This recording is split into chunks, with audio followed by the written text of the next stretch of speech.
Order. Please stand with honor.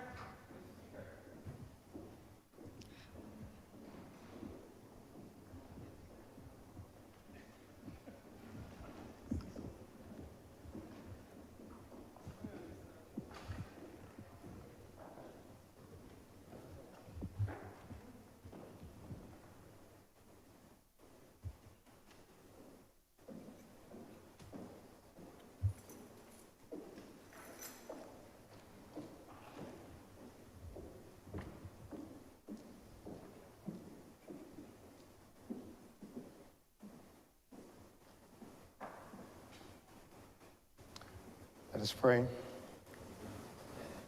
Lord, on this morning, Thursday, we pray for your gift of love.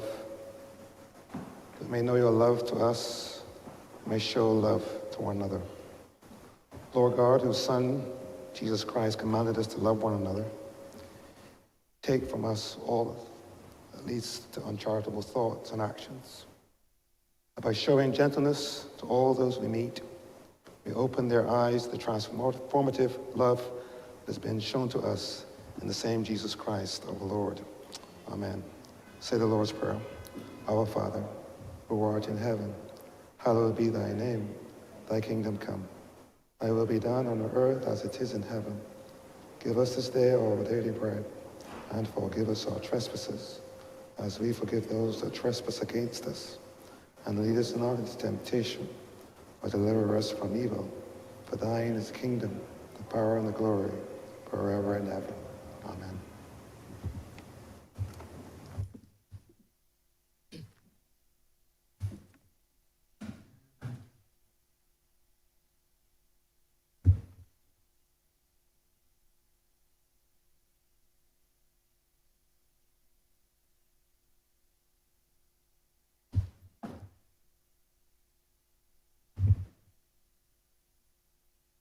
This House is in session. Minutes of the meeting held on Tuesday, February 27, 2024 to be deferred. Honourable Leader of Government Business. Thank you, Mr. Speaker. I beg to move that the aforesaid minutes be deferred. Second that. Questions that the aforementioned minutes be deferred. All those honourable members in favour, please say aye. Those against, please say no. We think the ayes have it. The aforementioned minutes are hereby deferred. Announcements by His Honor, the Speaker.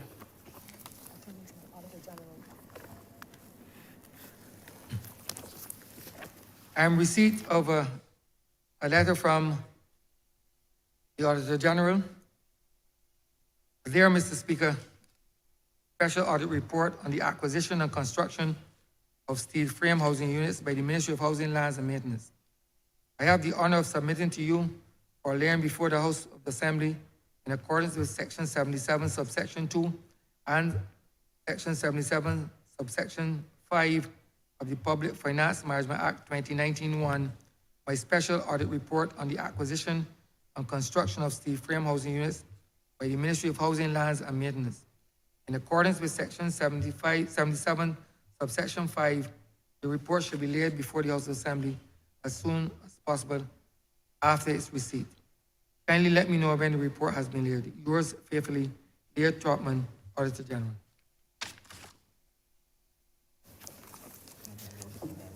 Messages from Her Excellency the President. Petitions, papers. Honourable Leader of Government Business. Mr. Speaker, I'm commanded to lay the annual report of the Dighton Griffith Secondary School for the year September 1st, 2021 to August 31st, 2022. I'm also commanded to lay the annual reports and audited financial statements of Needham's Point Development, Inc. and Needham's Point Holdings Limited for the year ended March 31st, 2022, as well as the annual reports and audited financial statements of Hotels and Resorts Limited for the year ended March 31st, 2022, and the annual reports and audited financial statements of the Barbados Aircraft and Aviation Services Company Limited for the year ended March 31st, 2022.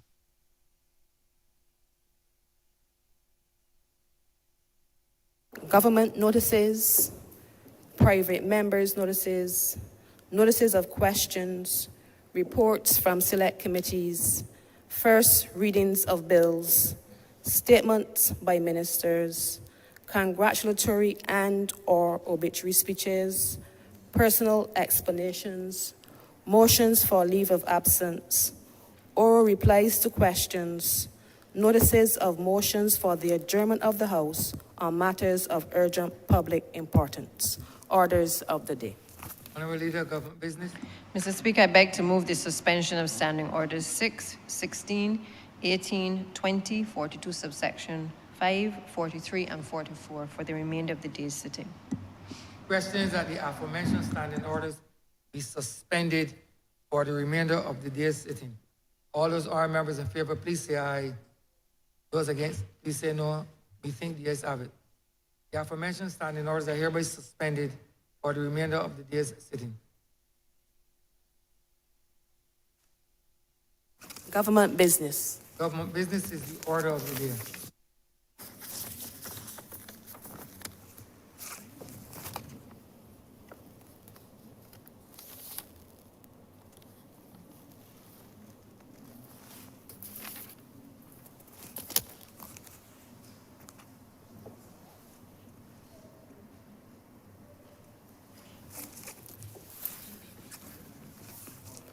Order number 9, in the name of the Honourable Acting Attorney General, Minister of Legal Affairs, to move the second reading of the Notaries Public Bill 2024.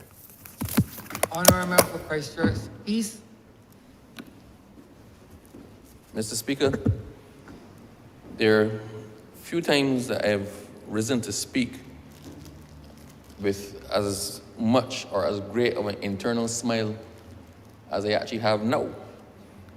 So it would be entirely inappropriate for me to do skin cuffings in here and do cartwheels over what may appear to some people to be one of the most mundane amendments that we're making, and it having little to no impact on the average Barbadian, many of whom would not even know what we're talking about.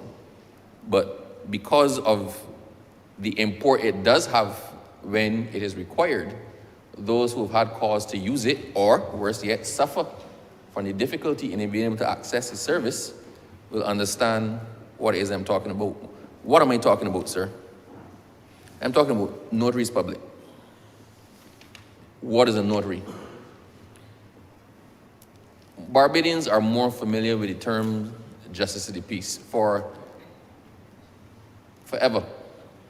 I think the British system and our local system have acknowledged the role of a justice of the peace. Somebody who is not necessarily trained in law, but who lives in a neighborhood, is familiar with people, and is able, having taken an oath to uphold the law, to carry out certain functions that allow business to happen. Simple things, sir, like I may have back in the days when you wrote a note to a shopkeeper and said, look, please give X person 12 eggs and a ham, and you sign it, right? Your signature back then carried a lot of weight, whether it's on something as simple as that or on an oath or on a mortgage. And back then, the person charged with verifying or authenticating a signature, if there was some dispute, was that person called the Notary Public. Called the Justice of the Peace. So the Justice of the Peace was a person in Barbados who, when a signature had to be authenticated, is a person who would write on the document that appeared before me was one, I was about to say Ralph A. Thorne, just by reference, but let's not go there. Appeared before me one John Doe, right? Who signed this document in my presence, and I hereby acknowledge that this is his true and correct signature. So anybody who got the document now and saw the seal of the Justice of the Peace and saw the Justice of the Peace effectively had countersigned and validated it, can take it to the bank, literally take it to the bank as proof that the signature was the correct signature. This has served us for a very long time, sir. And the Justice of the Peace was a very important person in the community. The Justice of the Peace, I think, count the same pension checks. In some instances, once a year, they would have to validate that the person who's receiving this thing is still alive, right? Other things like that. If a mortgage document, if a document had to be done, they would count the same saying that although the document come to you and the person is not there presenting it, this is their signature, and I saw them do it, right? So they were a big person in the community, and they were, for a large measure, persons from within the community who had some measure of influence within the community and were persons who were generally held in high esteem within their community. These included priests, shopkeepers, in many instances retired school teachers, right? Community leaders, retired police officers, people like that. People who were generally held in high esteem. And this worked well and good, sir, within Barbados. Because within Barbados, who ain't know you, know somebody know you. So it was easy to accept the role of the Justice of the Peace and the documents validated by a Justice of the Peace. However, sir, the Justice of the Peace regime had no real application outside of the British system, outside of our system. So we started to run into some difficulties when documents were required to be used as evidence overseas in a non-British territory. And you then had to have the signatures or the document itself validated or authenticated. Simple things, sir, like if I want to send a picture of my passport by a data page. In Barbados, I can turn my passport. If it is required for evidence, let's say United States for something, a land transaction, an estate transaction, I'm not sending my passport up there. So you send a copy, but how do we know the copy is valid? In Barbados, a Justice of Peace can certify that copy as having been seen by him, the original having been seen. But that Justice of Peace has no weight outside of Barbados. So to go to ye old shopkeeper and say, just sign off here saying that there's a true copy of my passport. It reaches New York, and they say, well, who's this? What is this? We don't know about this. So the role of the notary, sir, gained importance as Barbados started to deal more and more with outside influences. What is a notary? What is the actual definition of a notary, sir? A notary public is a public official constituted by law to serve the public in non-contentious matters. Non-contentious, we know, are things that don't necessarily involve court, and generally on the civil side of things as opposed to the criminal side. The notary's work varies from certifying that company and business documents and transactions have been duly signed before him or her, to authenticating personal documents and information for immigration or emigration purposes, or to apply to marry or work abroad. And notaries specialize in administering oaths and affirmations for domestic and international transactions and documentations for use abroad. And in recent years, sir, the need for notaries has grown significantly as Barbados trades more and more outside of its borders, and our documentation needs to be verified more and more outside of its borders. Now, sir, we do have a regime of notaries, and historically, the notaries in Barbados have all been from the public service, and not just from the public service. Initially, so I believe it was limited to registrars of the various departments and deputy registrars. So that would be registrars of titles, and generally the registrars of titles will only certify something dealing with land transactions. The registrar of corporate affairs and deputy registrar of corporate affairs, and invariably, initially, they only wanted to deal with things to do with companies. The registrar is Supreme Court and deputy registrar is Supreme Court. So straight off the bat, we see that we're limited. Initially, we were limited to about 6 persons. The decision was taken in 2017, sir, to expand the categories of persons to include the following: the Solicitor General, the Deputy Solicitor General, Permanent Secretary in the Office of the AG, Permanent Secretary in the Ministry of Foreign Affairs, Permanent Secretary in the Ministry of Home Affairs, PS in the Ministry of International Business, DPS in the Office of the Attorney General, DPS in the Ministry of Foreign Affairs, DPS in the Ministry of Home Affairs, DPS in the Ministry of International Business, Supervisor of Insolvency, Registrar of the Supreme Court, Deputy Registrar of the Supreme Court, Registrar of Companies, and the Deputy Registrar of Companies. Now, once again, we have a bit of a problem. All of these persons are public officials. And without sounding bad, sir, these persons can only be accessed between X time and Y time, usually between 8 o'clock or 8:30 and 4:30. Back in 2017, when this came up, when this amendment came up, I made the point, I was in the other place at the time, sir, and I made the point that we were missing the perfect opportunity to expand it a lot further than that. If we do transactions overseas, sir, you may have dealt with matters, legal matters overseas. Attorneys over a certain amount of call are allowed to authenticate documents, and most of them become notaries automatically. Even if you don't require a notary for the purpose of taking an oath or certifying a document within the state in which you operate, the attorney over a certain amount of call and accountants are automatically taken to be able to administer oaths or to certify certain documents. Now, sir, we made an amendment in Barbados that allowed attorneys to certify, to take oaths for affidavits for use in court proceedings. And that was done as a stopgap because we accepted that in many instances, if you had an urgent application, if you had something that was immediately relevant for a business transaction, that the ability to access a notary or some other person qualified to take an oath was often very, very difficult. And it doesn't make sense to file a document requiring an oath, which the oath has not been taken before a valid person, and then you come in afterwards, because that's fraud. So for pure business efficacy, for the ease, we keep talking about the ease of doing business, for the ease of doing business, the amendment in 2017 was insufficient.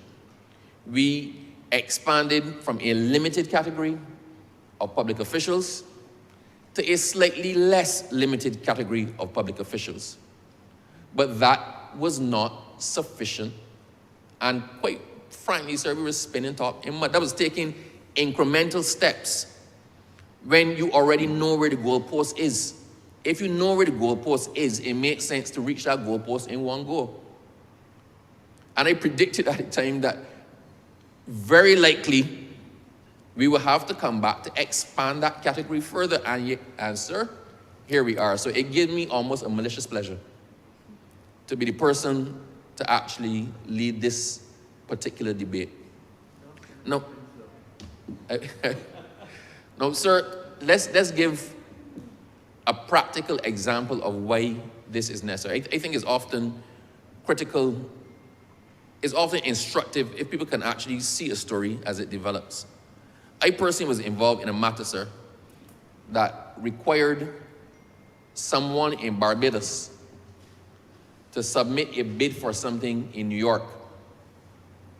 And the bid had to go in by 4 p.m. Barbados time. 4 p.m. Barbados time. I don't know why the person waited so late, but you know, they waited late. So come the day, we started at 9 o'clock trying to get the thing notarized. The signature had to be notarized because the documents are quite clear. They don't say, please certify in front of an oath taker. They don't say, please do it in front of a competent person. It says documents must be certified by a Notary Public. If it says that, then Notary Public it has to be. So we literally called every single person at the time, which was the limited category, at the time listed as a Notary Public in Barbados. Corporate Affairs did not want to do it because it had nothing to do strictly with companies. So the Registrar of Corporate Affairs and the Deputy Registrar of Corporate Affairs said they're not comfortable to sign that. We tried at the Supreme Court. The Registrar was not there at the time, and the Deputy Registrar was unavailable. We figured, well, you know what? Sometime before then, before the end of the day, somebody had to come back. So at about 1 o'clock, we called, people were out to lunch. I then explained the urgency and I asked for a number to contact the persons at. No number was forthcoming because back in them days they didn't give out public officers' personal cell phone numbers. We coming on to 3 p.m., sir. 3 p.m., the document had to be sent off. We had to verify it. We just had to verify it was sent off. You had to scan the documents, show that the documents had been thing, and verify that it was sent off. 3 p.m., sir, we are scrambling, and by now, $4 million is hanging in the balance for want of a notarial certificate and an apostille. We got that. I managed to reach, I don't want to call the person's name, I managed to reach somebody for whom I am forever grateful. And they were on vacation. They came down to the registry and they certified the document, put on the stamp. We were able to get the document off. And interestingly, the bargaining company did in the end win the bid. But the point is, had it not been for the fact that somebody was kind enough and saw the importance of it to disturb themselves, to leave their vacation and come down and do what was necessary, $4 million would have been burned. Now, why? In the States and in other countries, notaries public are as common as justice of pieces are in Barbados. If you go into, not Target, and any of those places, sir, the copy place, the place that does the copies, right? In the States, you will see one of the persons who might be a cashier or whatever would have next to their thing Notary Public on it by their station. You can go and get your document notarized there by them. That person carries the same weight as the registrar and deputy registrar of the Supreme Court, but it's just a different system. So notaries up there are just accepted as the office for oath taking and verification of documents in the same way that JPs are largely accepted for in Barbados. But JPs will work here. Lawyers will work here. But from the time you now have to export that document to somewhere else, the acknowledged entity has the title of Notary Public. And the only ones that we have are the ones that I just listed, which is a very limited and select group of persons. What is intended to be done, sir, by this current legislation? The business community has been crying out for a very long time. The legal fraternity has been crying out for a very long time. The accountants and anybody who does business overseas, sir, has been crying out for a very, very long time. So we have heard you. We've come today to do what we should have done in 2017. We're expanding the categories of persons who can be notaries public. Now understand, sir, I say we expanded the categories. Because you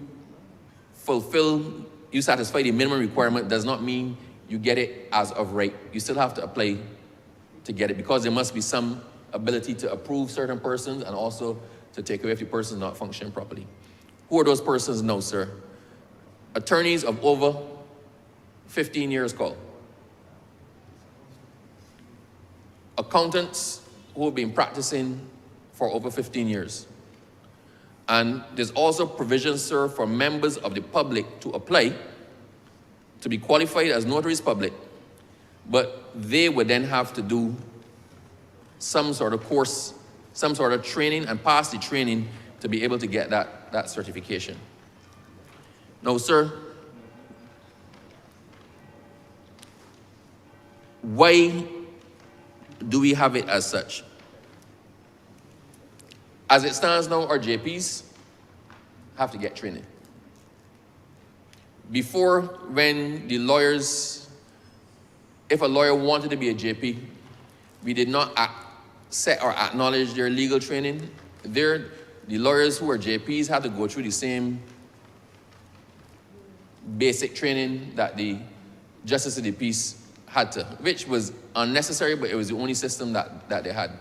Since then, we've acknowledged that the legal training itself already has built in the ability to understand the importance of what it is you're doing, the ability to know the importance of an oath, because we take oaths every day in court. The ability to recognize the importance of verifying a signature, because that's what we do as our bread and butter. So even for lawyers to certify documents, when the amendment was made, the lawyer did not have to undertake any particular training or on the account of any particular training because they are already familiar with the basics of it. I don't want to undersell or diminish the importance of it, but sir, it's not brain surgery. You are, as anyone else can do, using your common sense. If somebody brings a document because they don't want to send, like if my good friend, sir, from Christchurch West was asked to send his marriage certificate, if you can find it, was asked to send his marriage certificate, sir, overseas for some reason, he may not want to release that very important document, sir, out of his control. So what does he do? He photocopies it. But some internationally recognized person must be able to say that this document, this photocopy, is a true and accurate representation of the marriage certificate of one member for Christchurch West and one Mrs. member for Christchurch West. The original having been seen by me. So that now stands in the place, it's a certified copy effectively, that now stands in the place with the same evidential weight and value of the original document. So you don't have to let go of your original documents. If there's a question, sir, as to whether or not an affidavit was signed, you want, I mean, frauds exist. There are people who will forge your signature for anything if it's of benefit to them. So an affidavit saying that I know this person and that one John Doe, also known as Jonathan Doe, also known as John Dozer, right, is one and the same person. It is obviously in his interest to verify that he's those three people, or he's known by those names.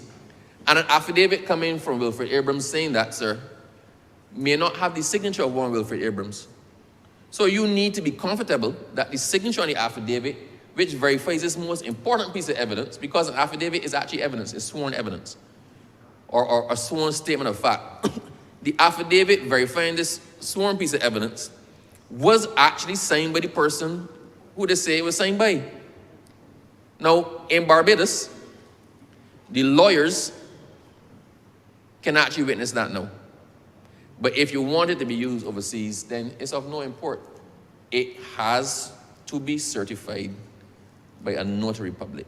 The notary public has a specific form of seal. Some of them, if you go to the Supreme Court, sir, when they notarize a document, they have the imprint seal so that you can literally feel the stamp and the embossment, if that's a word. They have a raised seal that you can actually feel the texture of the seal. And then they have a golden seal, which is stamped over that. And then a sign at the bottom verifying that they are a notary public.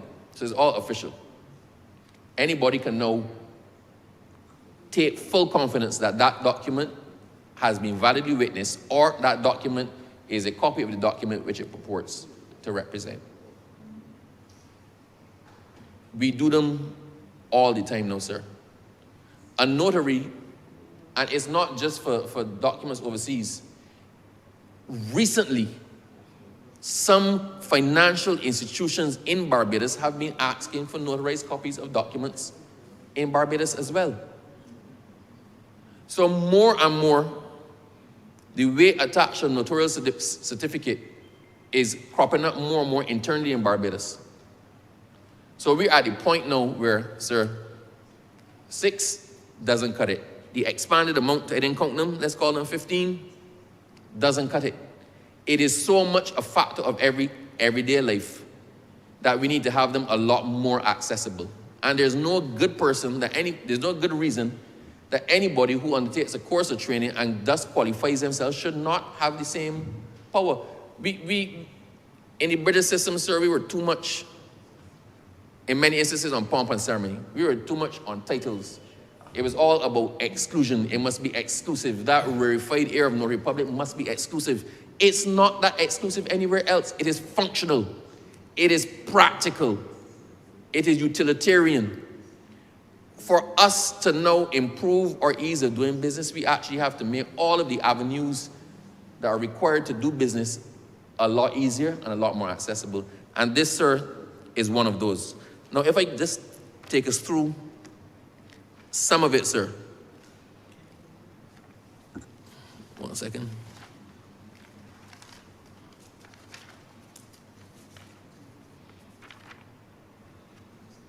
A person, sir, pursuant to paragraph 3, a person can be appointed as a notary public if he satisfies the requirement for appointment under this act. What are those? Any person holding or acting in the public office specified in the first schedule should be ex officio. By ex officio, we mean that they get it by virtue of their office. Shall be ex officio a notary public in Barbados. A person may be appointed as a notary if that person, A, is a citizen or permanent resident of Barbados. So in Barbados, you have to be a citizen or a permanent resident. The lesser status of immigrant status is not going to work. And if you're a non-national and not a citizen and not a resident, you can't get it either. So a citizen or permanent resident of Barbados, if you are the holder of a CARICOM skilled national certificate and you're ordinarily resident in Barbados, because, sir, you have to be somebody connected to the country in which you're providing the service. You're a notary public in and for Barbados. You have to have never been convicted of an offense punishable by imprisonment. Never been found guilty of any act that constitutes misconduct in a professional respect or misconduct under this act. So any lawyer who has been disbarred, any accountant who's been struck off their role, any doctor who has been removed from practicing, none of you will qualify. You cannot have been a judge bankrupt. That is basically it, sir. And you have to meet all the criteria specified in the section. Now, a person, this is the important part, a person is eligible for appointment if that person is an attorney at law who's been practicing law in Barbados for at least 15 years and who is in good standing with the Barbados Bar Association. Or if you're a certified public or chartered accountant who's been practicing in Barbados for at least 15 years and who is in good standing with a recognized accounting body, and or C, possesses at least 10 years professional or business experience in Barbados and is of good character. I think that should be 15 years, sir. Possesses at least 15 years professional or business experience in Barbados and of good character. Every person other than an attorney at law shall complete a course of training prescribed by the Attorney General. So, once you meet the minimal qualifications, you have to undergo the course of training. So I correct something I said a little bit earlier, sir. So the accountants will still have to undergo the course of training as well. But they will be qualified once they've been in practice for at least 15 years. Now, sir, what do you have to do to be appointed as a notary public? You have to submit an application writing to the registrar, and it should be accompanied by the following documents: proof of the applicant's citizenship or permanent residence, and 2 character references, one of which must be from among the following persons: an employer or former employer, justice of the peace, a notary public, a minister of religion, a police officer of the rank of inspector or above, a certified public or chartered accountant, an attorney at law, a medical doctor, or a member of parliament.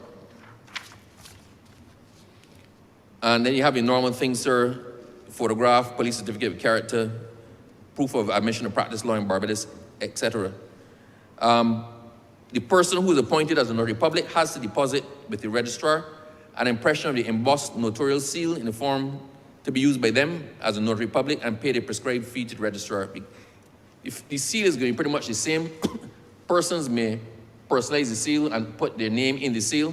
So the seal has to be approved and the seal has to be registered, because if, in case of any doubt as to whether the seal is valid, then the registrar, the person responsible for keeping these records, has to be able to check that seal against the seal that you have registered as your official seal, and that forms part of the validity validation process.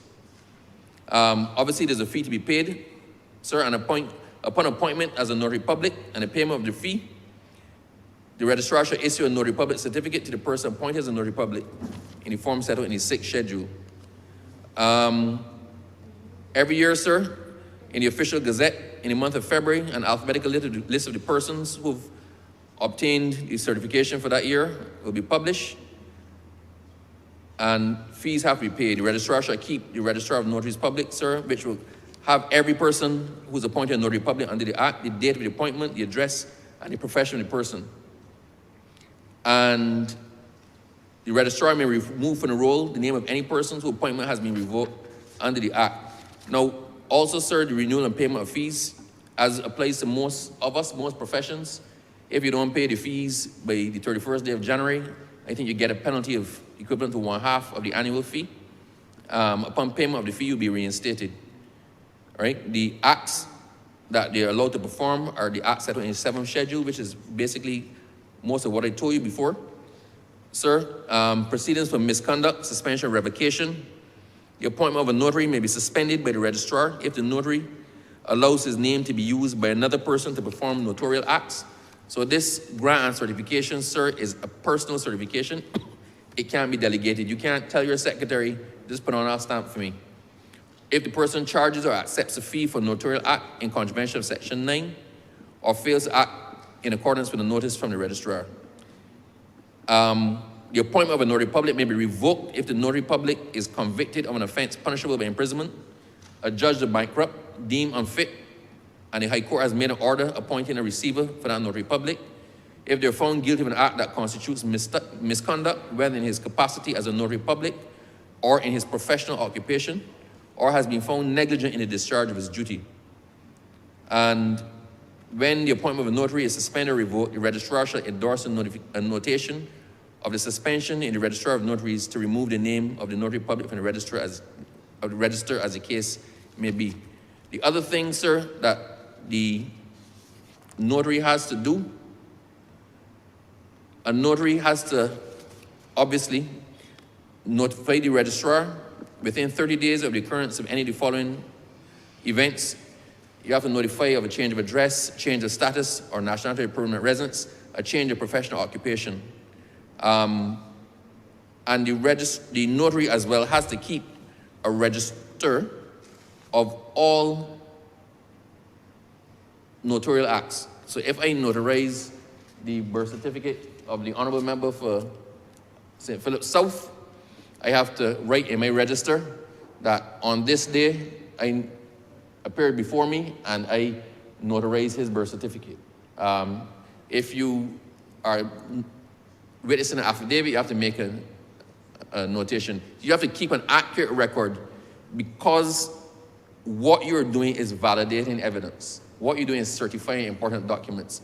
So it can be that you do it and you send it on and somebody comes back to you and it's called to proof and you actually can't remember.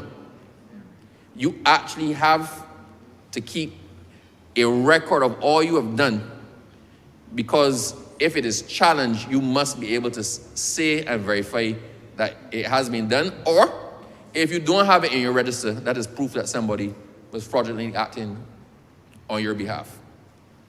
So, sir, that is basically it in relation to this piece of legislation. If I generally speak, sir, to the fact that we not just need to look at this, but I believe it is incumbent upon us who use the system, who use all the systems in Barbados, to weigh in.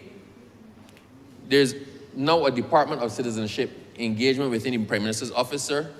Persons who are doing business or who are encountering difficulties in doing business or doing simple things, you need to weigh in. Quite often, people believe that those in authority know everything. And I guess there are some of those persons in authority like to convey the impression that they know everything. I'm not looking at anybody. But sir, people assume that we know where the difficulties lie, the blockages lie. Maybe the difficulty that you have experienced in dealing with a particular government department or a process is peculiar to you.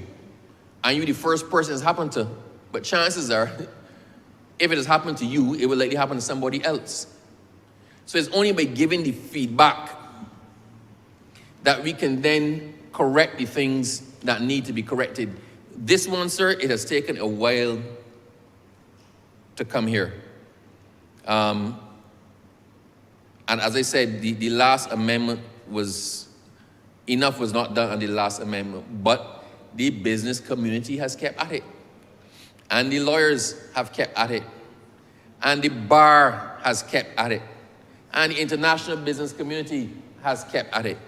So we have heard the cry and we've adjusted. But there are a number of areas, sir, quite frankly, that I actually believe can do with some improvement as well. If I may use the example of the Immigration Department.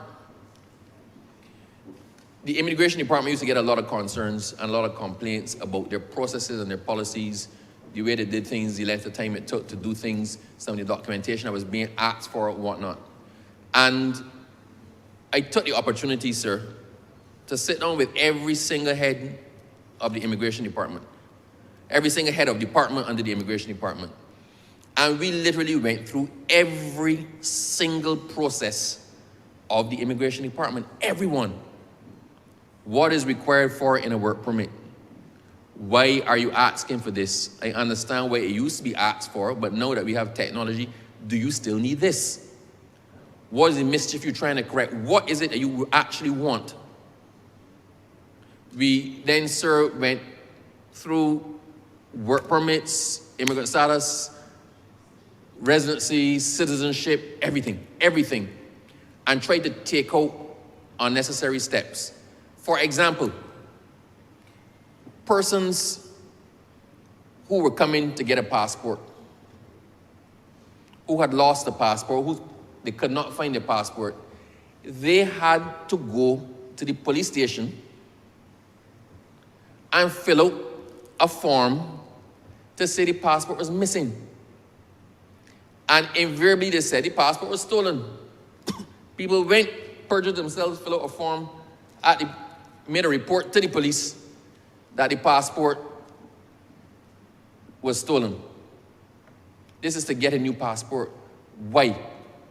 Back when that police report was required, we were not digital. The passport was, the actual physical presentation of the passport was necessary to effect something.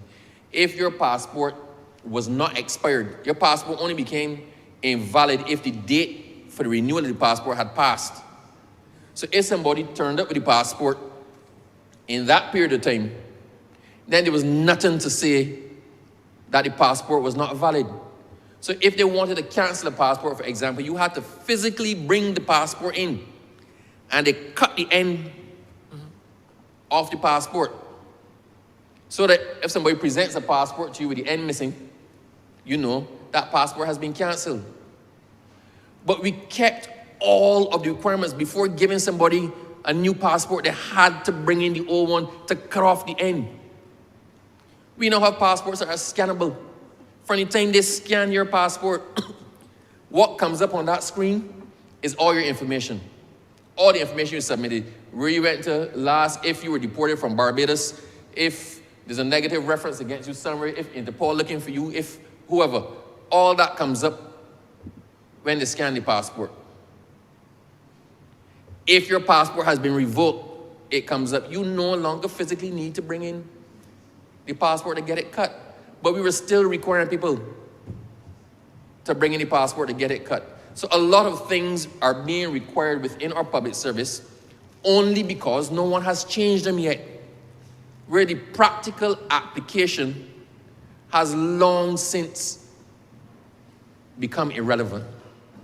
Now, if you wish, sir, you can go and change your passport as many times as you want, once you pay the fee. When we put out the new pretty passport, sir, we had the new issue of passports last year. I think mine is, sorry, I was about to take my number. We put out the new issue of passports. When we did such a good job of publicizing them, sir, that people actually waited. People held back last year from renewing their passports because they didn't want to get another one, another the old stock. They wanted the new one with the trailer in it, with the bridge in it, with all the things. If you flip it like this, you see a caricature moving, right? They wanted that one. Some people whose passport was valid for another 3 years. A person literally came to me and said, Mr. Abrams, so to get one of these new passports, I got to report this one is stolen. I said, if you want a new passport, go and apply for a new passport. Go on, this one has additional features. So I'm actually happy if more people get this one and get rid of the old one. I said, go and apply for it. He said, but Mr. Abrams, but I have one. I said, don't worry, we can cancel that in the system. But it required a change in approach of the persons who administer the system as well. We need to be honest with ourselves across the entirety of government. It is not our job to go to work every day and push papers and keep turning that mill. It is not our job to keep perpetuating inefficient systems or inefficient policies. Those who actually are in it, those in the licensing authority, those in immigration, those in customs, those in whatever, if you realize that there's a built-in inefficiency in your system, then bring it to the attention of somebody. Simply by taking that step out that might not be worth anything, you may save the government millions of dollars. If you use another one, sir, we had, in the same immigration department, we had 2 printers. One printed the bulk of the passport, then one printed a particular page. It was a biodata page or something. It printed a particular page. So you had to send it through one printer, and then a particular page was printed and laminated and put into the passport. But there was no need for the page. But we hit a snag because that particular printer broke down. And it's only when we went to address that concern that I asked, but why do we have this page? There was a pause. I said, is this actually required by the international body? It does not exist in the American passport. And they said no. I said, so why don't we take it out? Because we have the printer. I said, but the printer not working.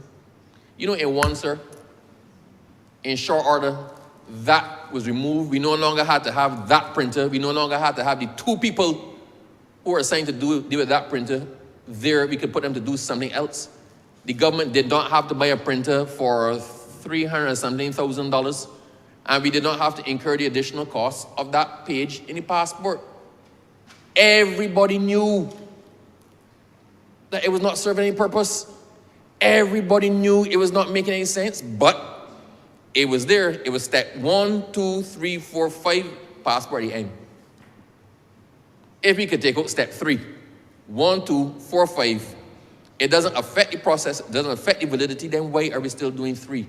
And this does not, I keep using the immigration department, sir, because we went through a comprehensive exercise with that. But this applies across the board. So if you get me to the licensing authority, why is it that I must pay for a license here and then go somewhere else to get the picture taken? So I stand up in one line somewhere, then go somewhere else to do something, then take a receipt somewhere else.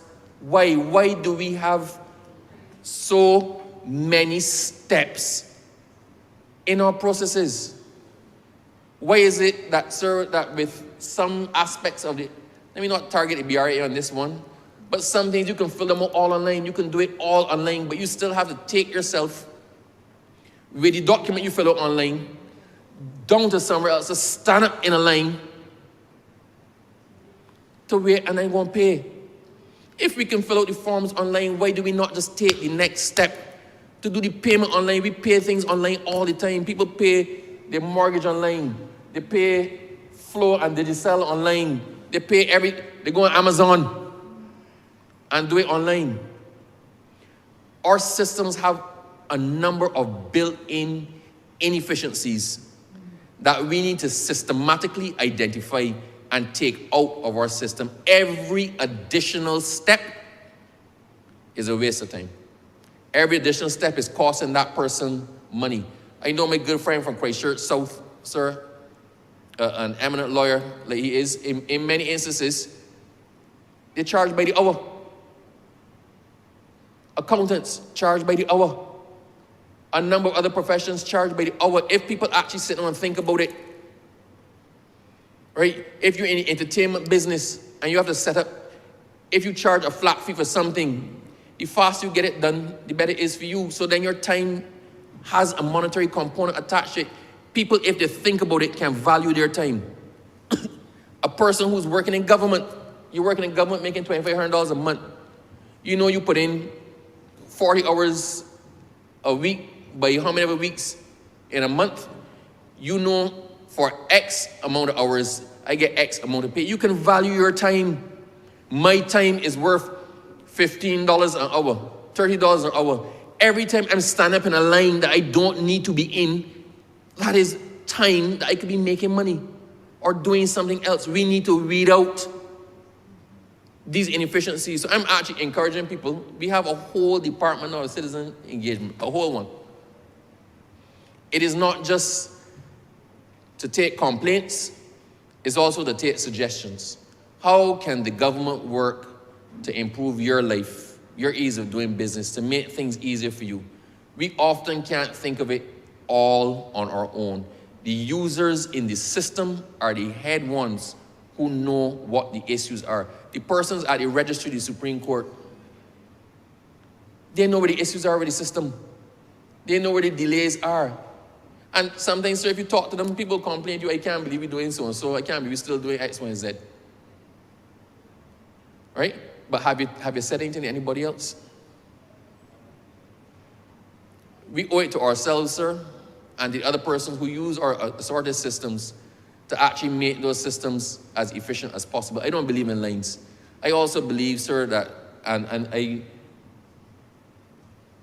the honourable member, sir, is trying her best to digitize Barbados, get all of our systems online, right? Get all of our systems online, let everything talk to everything else. Let us be as harmonious as possible. But sir, quite frankly, I do not believe that anybody should ever have to go into a government office unless it's critical that you appear in person. I think every single service, the things that are repeat things, licenses, you should not have to go and stamp in licensing authority unless your face is so changed that your picture is unrecognizable. And there's still a method, a way to upload those things, right? You should not have to turn up at the registry of the Supreme Court to get a birth certificate. You should be able to order that online. You should never have to walk into the Office of Corporate Affairs and Intellectual Property unless it is a signed document and that signature has to be done in person for some evidential reason. When we start to take persons out of the system, we start to make the system a lot more efficient. We save people's times, we reduce stress, reduce congestion, all those things. So I'm here on my soapbox. I'm here with my crusade because, sir, I absolutely hate wasting time. I'll give you one last one, sir. So there was actually a pivotal moment in my life. I had my Damascus moment. I was like Saul on his way to Damascus, sir, and the light shone. We're in Lenten season, my friend. We are in the Lenten season, sir. Honourable member. At least, sir, he did not say it was Jesus on his way to Calgary. Sir, I was at the immigration department. And this is why, sir, I tell you, I smiled. I told you at the beginning, sir, that I smiled when I became the person to actually present this piece of legislation. And I'm only here by default. I'm here because this falls properly under the Honourable Attorney General, but I'm standing in his shoes for a couple of days. So fortune has it that I was able to deliver on this one, which was one of my pet peeves. But sir, I went to the immigration department, scrambling, running from court to go to the immigration department to go back to court. And I went to collect my passport. I had applied for my passport. Back then you had to wait about 3 or 4 weeks to get your passport. Right now, sir, you can get your passport. Do you know this? 3 days is standard. It can be delivered to you within 7 days through the postal service. You don't have to come in and get it. And you can get an emergency passport, sir, in less than 24 hours. This is my shameless plug for the immigration department again. But I digress, sir. So I left and I went to collect my passport. I used to apply for the passports upstairs and collect passports downstairs. So I went downstairs, this is the building by the Wharf Road, to go in a little pokey office. And I went to the counter to collect my passport. And the lady looks at me and she says, "Good day, Mr. Abrams." I said, "Good day." I said, "Well, I've come to collect my passport." And she goes, "Okay, did you bring your ID?" I said, "What?" She goes, "Did you bring your ID?" I said, "But you just greeted me. Good day, Mr. Abrams." She said, "Sir, you need to bring your ID to collect your passport." Because they used to copy the ID and put it in the file, right? And I said, "I don't have my ID." She goes, "Sir, well, you can't get the passport." But sir, you know, but I'm a lot more even-tempered now. Back then, my head used to be hot. I said to her, "You cannot be serious." She said, "Look at the sign. Proof of identification must be presented to collect passport." I said, "What sense does that make? Do you know the most secure form of identification in the world?" She said, "What?" I said, "A passport." I said, "The most secure form of identification in the world is a passport." I said, "Just go in the drawer, look for the one with my name, and open it." She said, "Sir, but the ID does not belong to you until you collect it." I said, "So if I came back in here tomorrow with that passport in the drawer, you would accept as my ID?" She goes, "Yes, sir." I said, "Please call the chief immigration officer." She said, "The chief is..." I said, "Call the chief immigration officer." Call the chief immigration officer.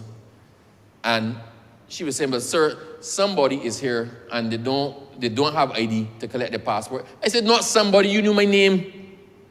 So then I could hear God blessing me. I'm calling this in a positive light, Mr. Graves. I said, "So Miss..."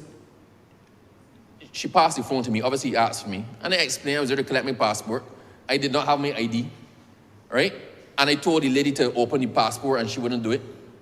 So I heard him tell her in no uncertain terms to give the man his passport and start wasting his time.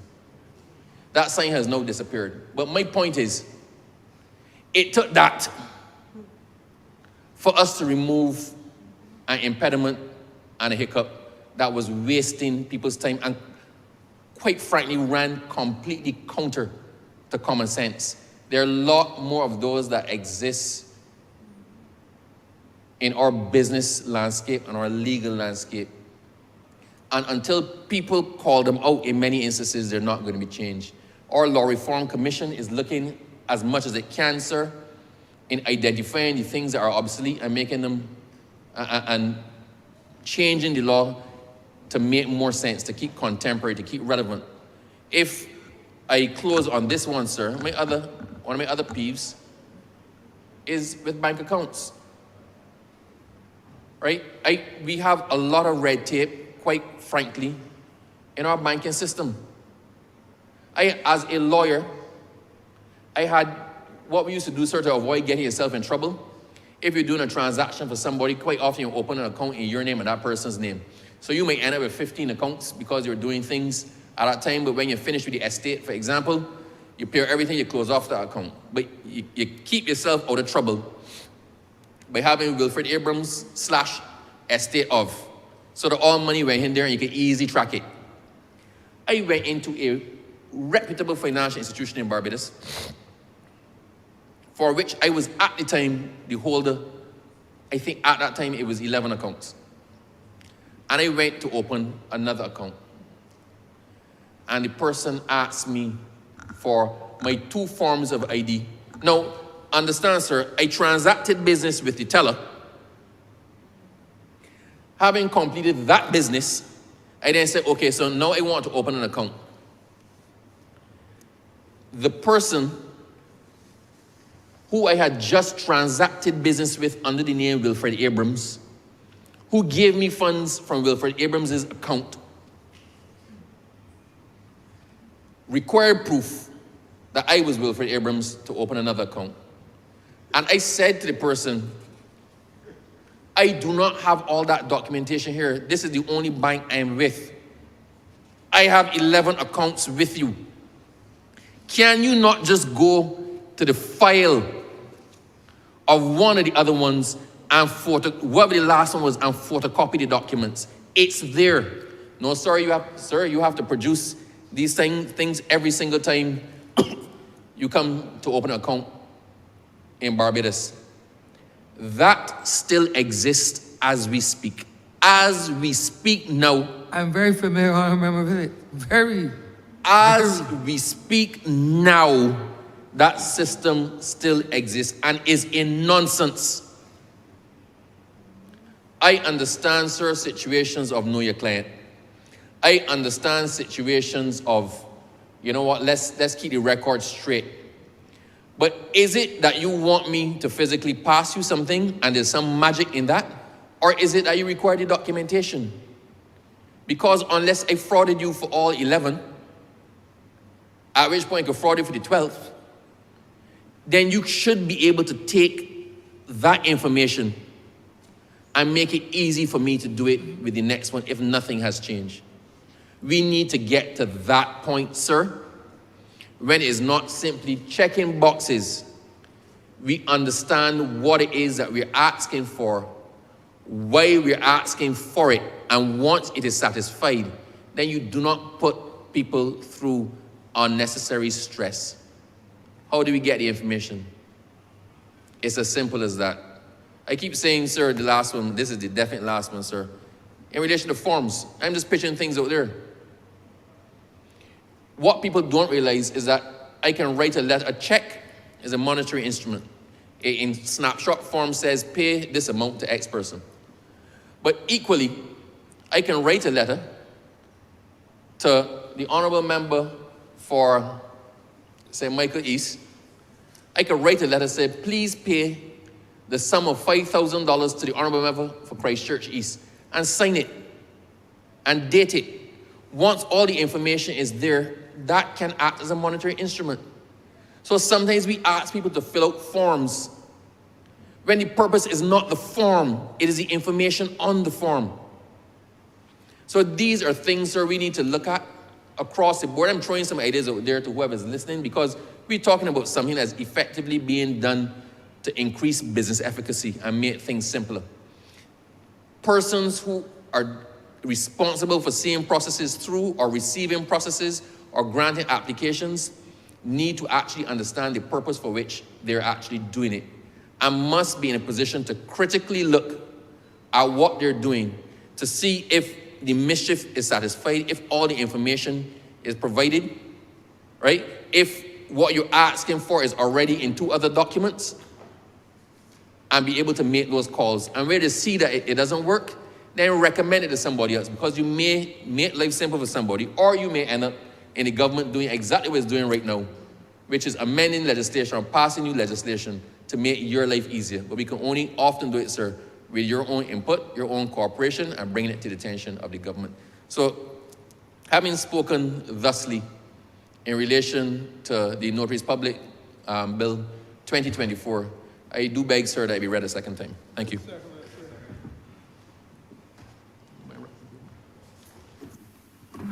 Honour for Christchurch. So, Thank you very much, Mr. Speaker. This is going to be very, very brief. Since the Honourable Member for St. Michael East, St. Christchurch East, and I spoke in Christchurch East. Correct. Yes. He and I spoke in consensus prior to the sitting as to the purpose of the legislation. So there's no dispute on this side, except that while he was speaking, I was reading the bill, and I came to section 4 of that bill. I'll give the particulars in a minute, but just to say that linguistic correctness is as important as legal validity, since the law cannot be expressed unless it expresses itself in language, and that language must be correct. The Honourable Member may be aware that or he may remember, I think it was the case Diplock, in a famous trust case in which the decision was influenced by the location of a punctuation mark, so that the law expresses itself in language, and the meaning of the law is never settled unless the language is precise, unless the language is settled. Or most eminent philosopher, Professor George Lamin, said that language is the most sacred of all human creations. And if it is so sacred, we as lawyers, we as lawmakers are under an obligation to ensure that it is always correct. And if the plot is to have any meaning, we must be precise in the language that we use. So I want to bring the honourable member to section 4 of the Act. As I've said, and I repeat, the language must be precise, and its meaning, or its expression, I beg your pardon, ultimately influences meaning. And this is not trivial pursuit. I would invite the honourable member to look at page 8, E of that page, proof of admission to practice law in Barbados. And this is not trivial. I take it that's a verb, and if it is a verb, we are in the English tradition, and that must be practiced with an S and not a C. I take you back, Your Honour, I take the member back to I think it's the case Diplock, the famous trust case in which the location of a punctuation mark influenced the decision. In fact, that decision related to hundreds of thousands of pounds sterling. I think the case was Diplock. It's a famous trust case. But since we live in the English tradition and not the American, and since this purports to be a verb, I would invite the honourable member to just make that change so that the law is certain, the law is precise, and that in the future there will be no dispute as to what subsection, or rather paragraph E, intends to say. If it is to practice law, it's a verb. To the practice of law would be a noun, but to practice, that's a verb, and therefore, as in Diplock, one would want to make that correction. So that is my only contribution. While the honourable member was speaking, I was hoping he would speak for a long time. I was trying to read the rest of the legislation, but what I've read thus far is linguistically correct. That is the only error that occurs. So I would ask the honourable member to ensure that whoever is responsible for the final draft, that they should make that change. So that's my only contribution to the legislation. I'm obliged to you, sir.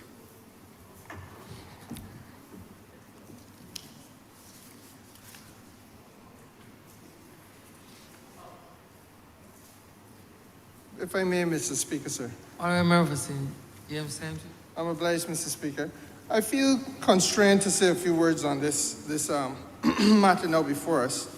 And I perhaps would want to cast my comments, sir, my perspectives in a slightly different light to that which has been already laid before your Honour's House.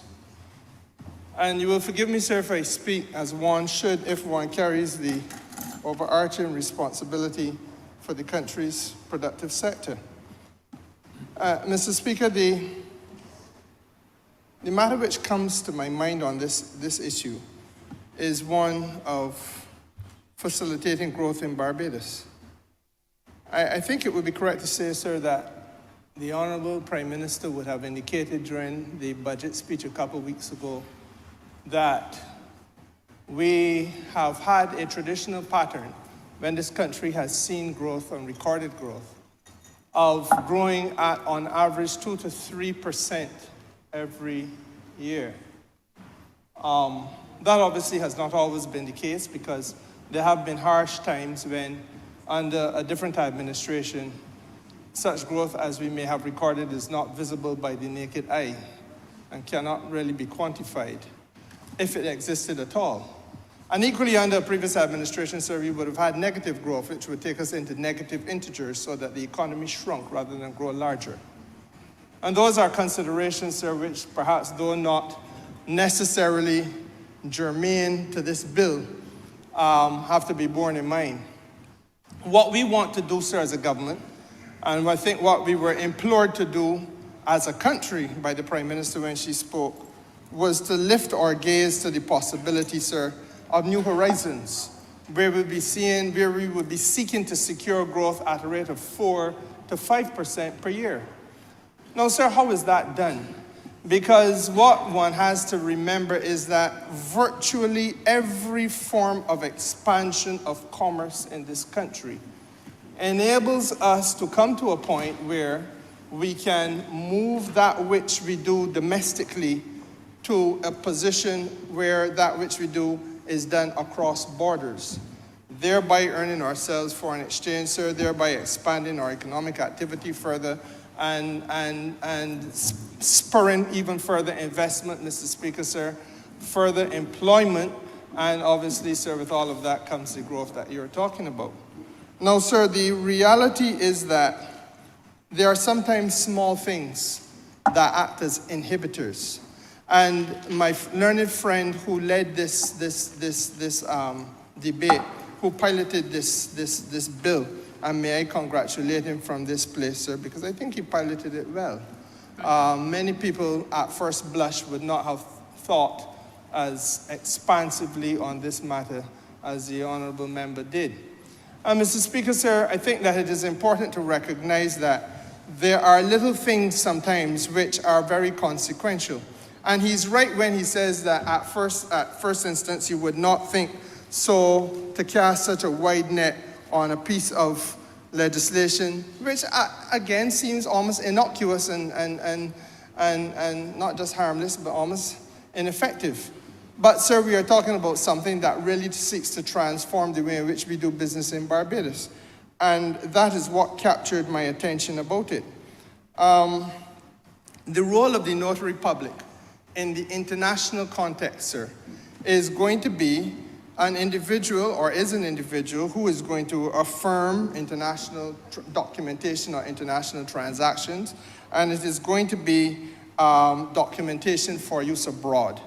The Honourable gentleman is quite right, sir, when he made the point that overseas almost every lawyer is a notary public. In fact, let me begin, rather than saying this later on, let me say it up front now.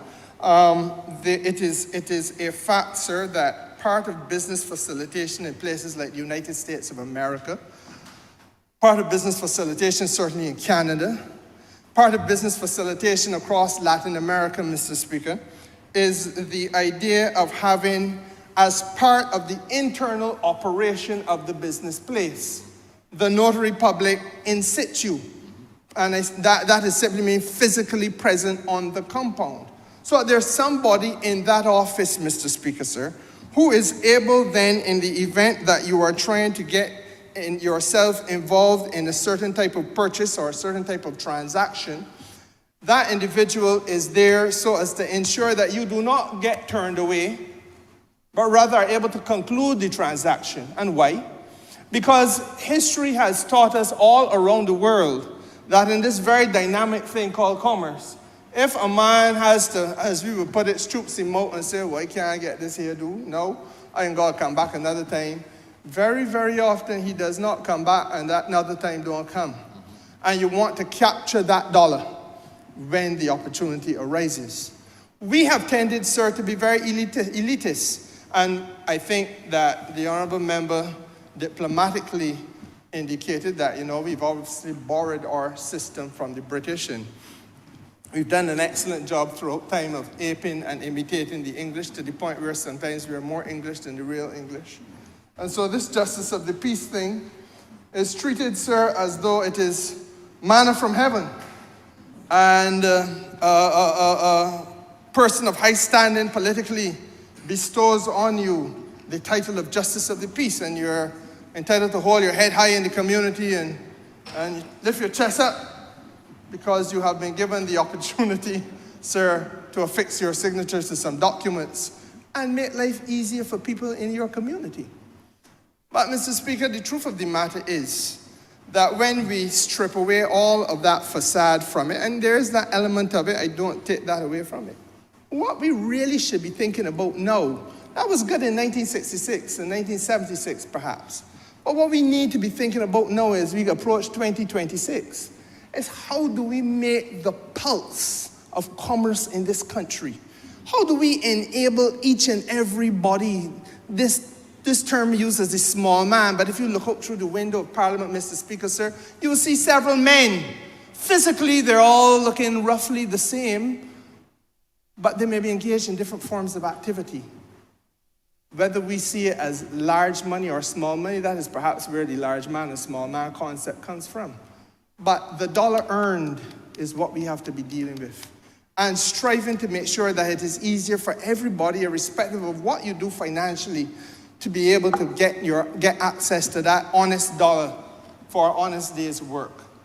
And that, therefore, sir, means that there has to be a great leveler, a democratizing wave across this country.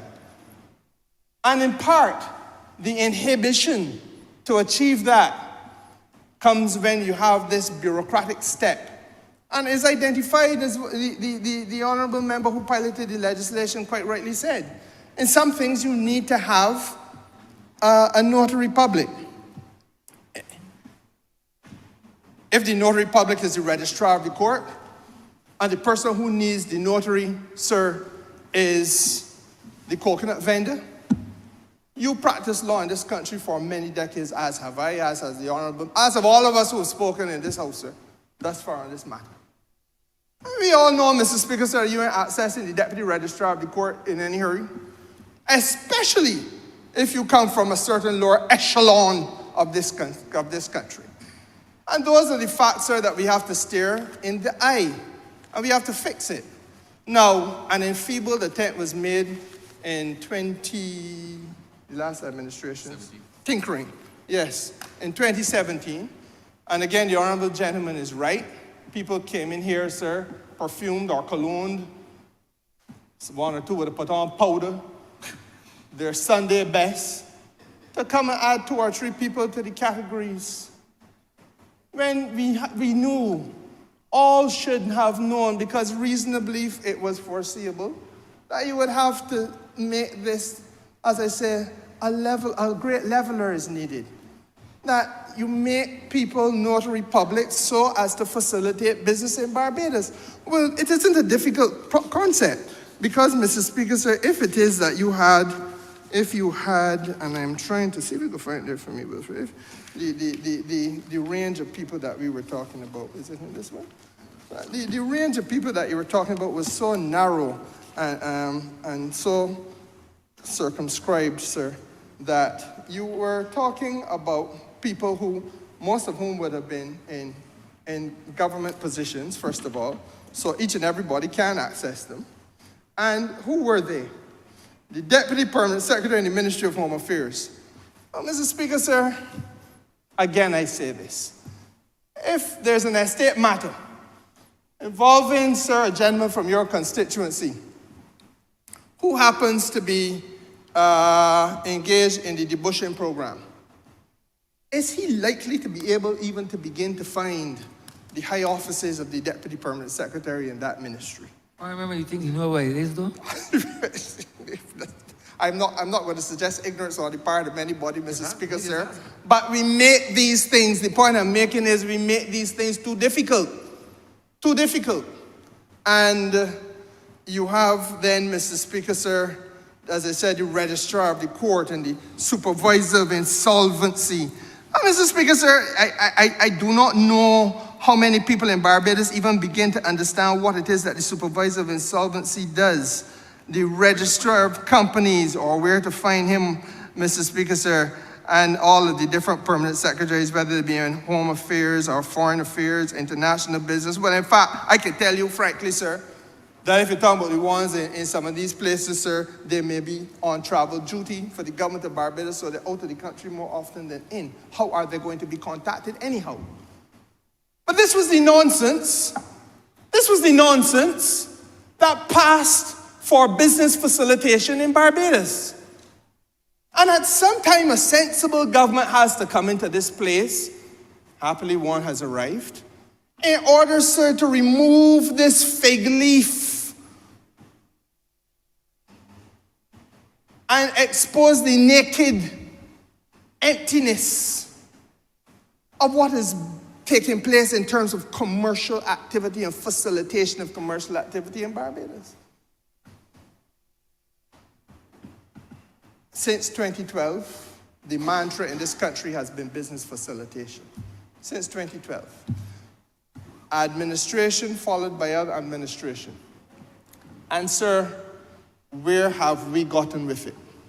And so therefore, Mr. Speaker, sir, as I said to you, it is easier perhaps if we see and try to look at what takes place in some parts of the world where this issue of notarization has been treated with a leveling approach. And I say to you, that go to the States, you will find, sir, that you are going to find that the internal operations of the business is about efficiency, it is about certainty, it is about facilitating business, sir, and therefore you're going to have the notarizing officer physically present in the building. It might be one of the people who are working in the account section or something like that. Mr. Speaker, it is also true to say that one of the issues that we have to deal with, sir, is recognizing what this is all about. I began by talking about the growth of this country's economy, and it is to that I want to be faithful and revert. You cannot, Mr. Speaker, sir, lift the gaze of this country to be talking about growth at 4% if you do not, as part of your effort, remove these little impediments to progress. And sir, you're wanting to have people make investments. There is today, if I recall correctly, when we became government, we were looking at about $8 billion in savings in the banking sector in Barbados. There is today, sir, double-digit billions of dollars sitting. I don't mean 10, I'm talking now, we're up in 12 or going towards 14. The exact figure is eluding me, but somewhere between 12 and 14. Sitting in the banking sector, liquidity, excess liquidity in this country. And what we want to do is to get people who are holding on to money, however large or however small, to invest it, Mr. Speaker, sir. And let us not fool ourselves. Just as a Trinidadian or a Jamaican and now a Guyanese is easily sitting down in their country and investing across borders, we need more Barbadians to be lifting their gaze to move that money that they're sitting down on in a bank account and invest across borders and also in Barbados as well. Are we any different to them? Our psyche might be different.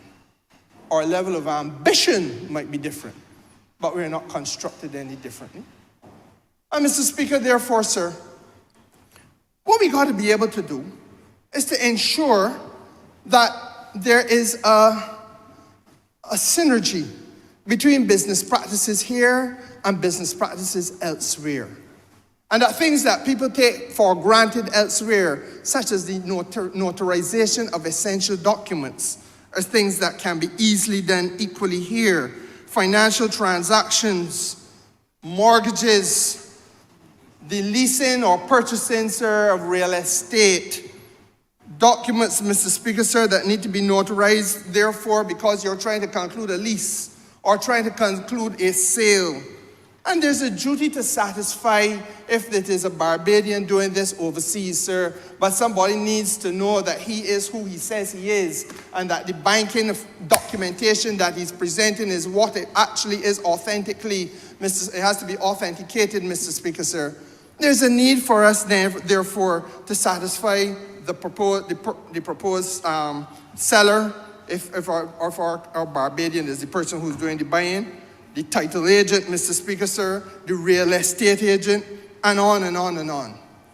And to facilitate that business, therefore, we have to come out of this dark age thing where there are only 4 or 5 entities, or then you expand it the other day to 10 or so entities in Barbados who are able to notarize. And what the beauty of this legislation is saying, sir, is that a person who wishes to be appointed as a notary public shall now submit an application in writing to the registrar and inform self in the second schedule. And the application, sir, is accompanied by a certain set of documents. But you are really opening now the gates for people in the business community, people who are academics, people who are right-thinking, logically minded citizens of Barbados who may be neither in the business community nor academics, but understand what it takes to make a society and economy work better, to say, look, I too could play a role in this. Because essentially this is what it is. And if you thought it through, Mr. Speaker, sir, and quite frankly, if successive administrations in this country, many of whom we have hailed as heroes, we have hailed them, sir, as great men,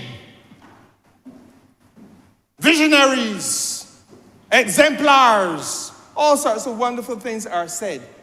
But all of us know that in every village in Barbados, in every village that you see in St. Michael, in every village that exists in St. James, in every village in Christchurch, Mr. Speaker, sir, all around this country, we know that there are people who's be struggling to get access even to a JP sometimes, far less than Notary Public, because it is urgent that I need to get something signed. Let me tell you, somebody come in my constituency office, boss, you use a JP, you can sign a document for me. No, I'm not a JP, but I'm an attorney at law. Let me hear what is that you want signed. Because very often we could do this, the exchange because you're an attorney. But frankly speaking, if you were a notary, if you were supposed to be a notary public that got to sign it, the attorney at law was not enabled to do that. So the leveling effect of this document, sir, this bill, is what I wanted to capture our attention, focus our attention on. Because essentially you are, by using the People's Parliament now to democratize an essential process, you are opening floodgates, sir, for facilitating business. But is that not what we came here for? No, I ain't in trouble, my friend, and talk about replacing the S with a C and vice versa, because that too has its place. That too has its place. But I think the people of Barbados want to hear more about how they are being empowered, how their lives are being propelled into a different category of opportunity existing for them by the pieces of legislation that come here. I suspect, sir, that lurks in the hearts and minds of men when they listen to a radio or when they listen at night with nothing better to do in the evening or a long weekend like this. Let me hear what they went to Parliament for Thursday, because normally they go Tuesday. I presume it is something important.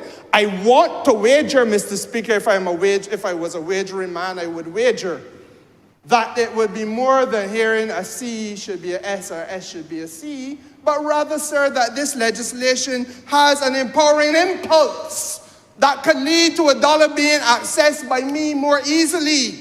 And that if I could put $1 in my pocket by virtue of there being now an opportunity for more notaries public, and I understand now what a notary public is and what he's supposed to do, I ask myself the question, if I were one of the people out there who did not know but was listening in, why did they not do this before? And I would be inclined to say, well, look, thank God that the God thing named the Barbados Labour Party.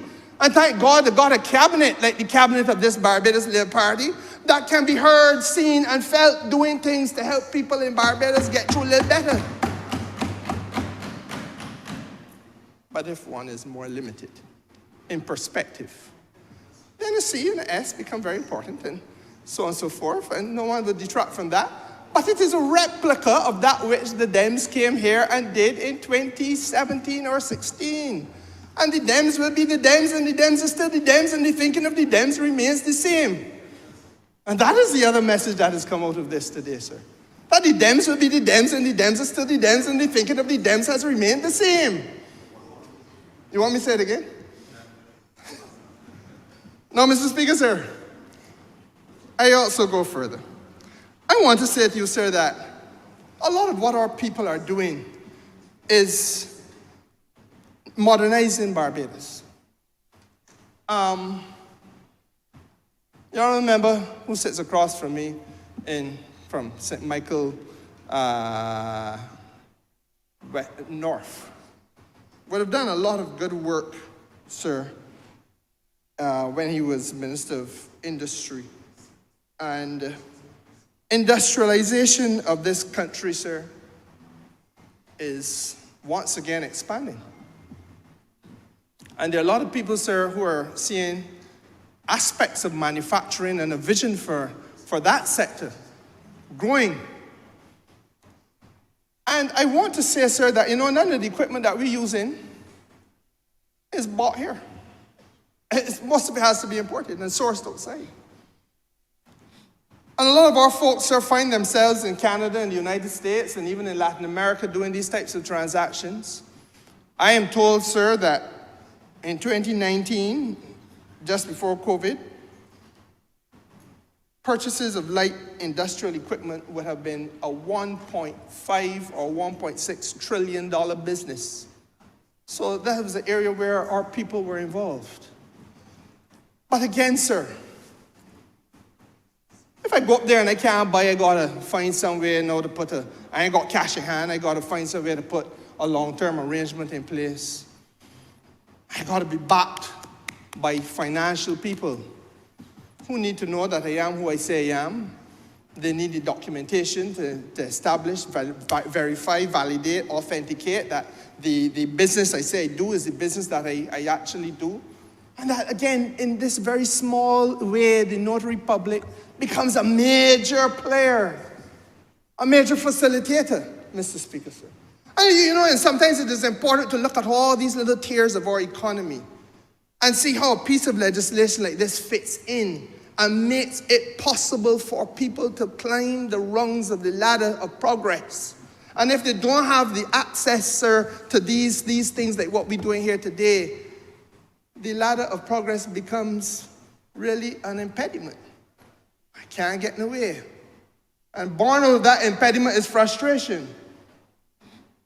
And out of frustration then becomes vexation with the system, with the way of life in this country. Mr. Speaker, sir, it is important, therefore, that in the area of procuring industrial equipment, in the area, sir, of that which we say we do among the best in the world, provide financial services, there's no longer an international business sector, sir. We see business now domestically being international. We want to internationalize every business here in Barbados. And we want business overseas to be here, registered here as Barbadian business. And we structured our tax arrangements in such a way as to incentivize that. Well, Mr. Speaker, sir, whether you're into banking, insurances, whatever aspect of financial services, sir, behind all of that there comes a point in time where you need to have the role of the Notary Public played.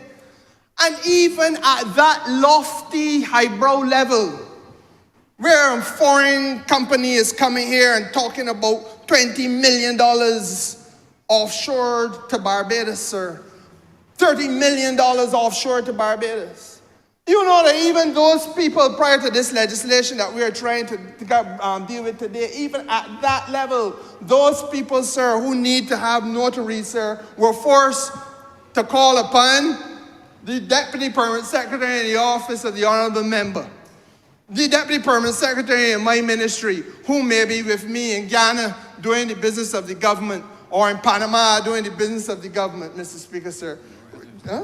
And the supervisor of insolvency, a narrow category of people. And you're talking about people, sir, who've come here or coming here, or we want more of them to bring large investment of that multiple million-dollar nature. And they are asked to take us seriously. When if you enumerate the people who hold these offices, sir, you can call, will fit on both hands, the fingers of both hands. A whole country looking to see growth, looking to see development, sir. But between the hours of 8:30 a.m. and 4:30 p.m., you're able to access 10 people who are fundamental. And of those 10, 5 of them hold offices, sir, which will take them abroad frequently. Now, can we be serious about it? Can we be serious? And it is one approach to public administration, sir, that I think this country must now begin to become not just curious about. But I want to suggest, sir, that Barbadians must now start to become critical about these things. Why is it that it takes a Labour Party administration to sit down and look at these things with a critical and objective eye? Pick it apart, deconstruct and reconstruct in the language of the Honourable Prime Minister. I said, look, these are some of the things we've got to fix, though, if we're going to get it right. Now, I do not know, sir. There's another side. In fact, there are other sides because there are several parties that pop up during election time, several loose organizations that come up during election time. And as quick as the election is over, they seem to disappear from the landscape. Then they pop up again and equally disappear. But dialogue such as this that I'm having with you, Mr. Speaker, sir, does not ever seem to take place. But these are concrete issues that we knew all along existed. And they're concrete issues, sir, that we have to fix. I do not know how you can offer an excuse to the CEO of a company which has decided that it is going to invest multiple millions of dollars in Barbados, sir, and tell them, well, boy, I know, we use the example of the honourable member who was attorney for one of them. Want to close a transaction at $4 million worth. And it is urgent that we get this transaction closed by 4:30 Friday evening. Well, Skipper, you know, but here, they only got 10 men that could do that there. Because you need a man to sign, and you only got 8 or 9 of them. And I can't find a body. So the $4 million we're going to put on pause until Monday. What do you think would happen, Mr. Speaker, sir, in the boardroom?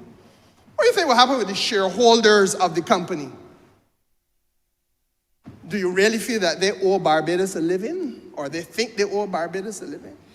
It is for us to get our house in order and to get it right. And that's where we have been failing, sir, for donkey years. And it is important, sir, that we do not fail to recognize that every step in the process of rectification, every step along this journey of transformation. Some are going to be big ticket items, some are going to be smaller items, but Mr. Speaker, sir, every one of them is fundamental to the process. And Mr. Speaker, may I equally say that of equal importance is the question of making sure that I don't have to be butting about from pillar to post looking for a too few.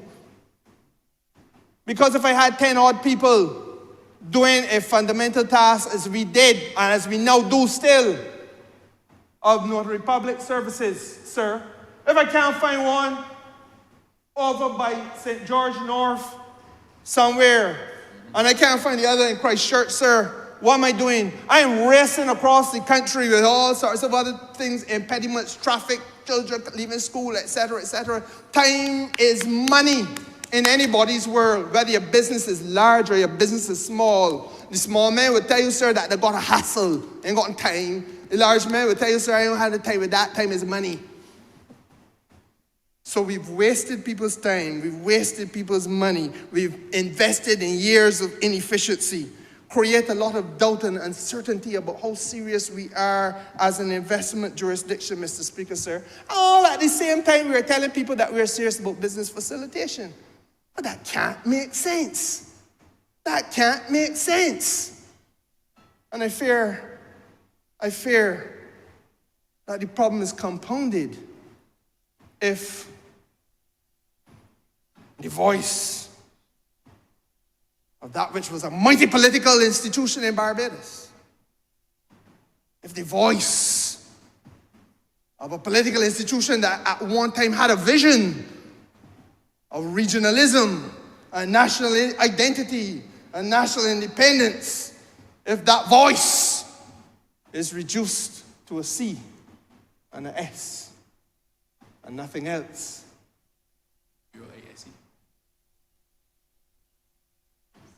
Well, Mr. Speaker, sir, I think we also have to look at what can happen.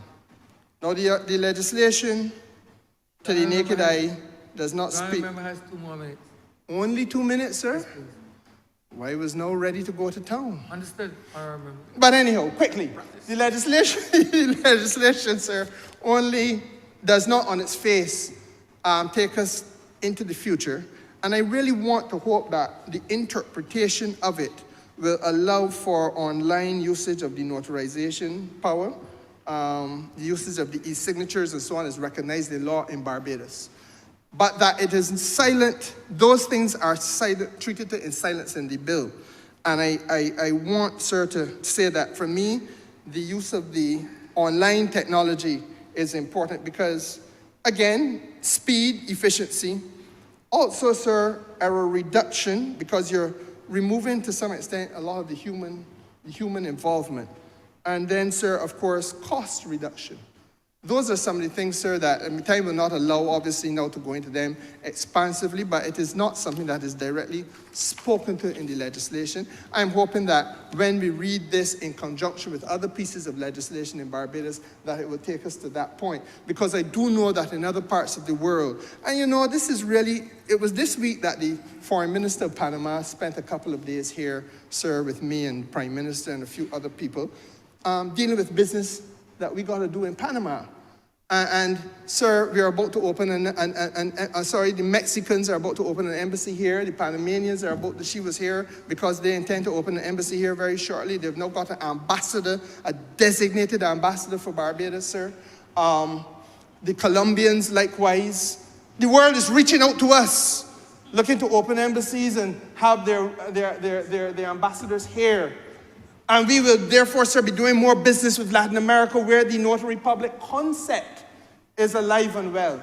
And equally, Mr. Speaker, sir, as we deepen our relationship with the United States commercially, and not just now in terms of visits and tourism, but now commercially selling things to the US and so on, not just buying from them neither, because we got to flesh out our economy in that way. That is what the Honourable Member of St. Michael's South Central now spends day and night reasoning and working on how we penetrate the US market to earn foreign exchange.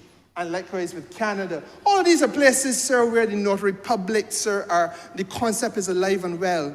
Ease of access to them is important, sir. Being able to relate between them and the people who have to employ them, sir, or utilize their services electronically is important. It is a brand new way of doing business. It's a brave new world.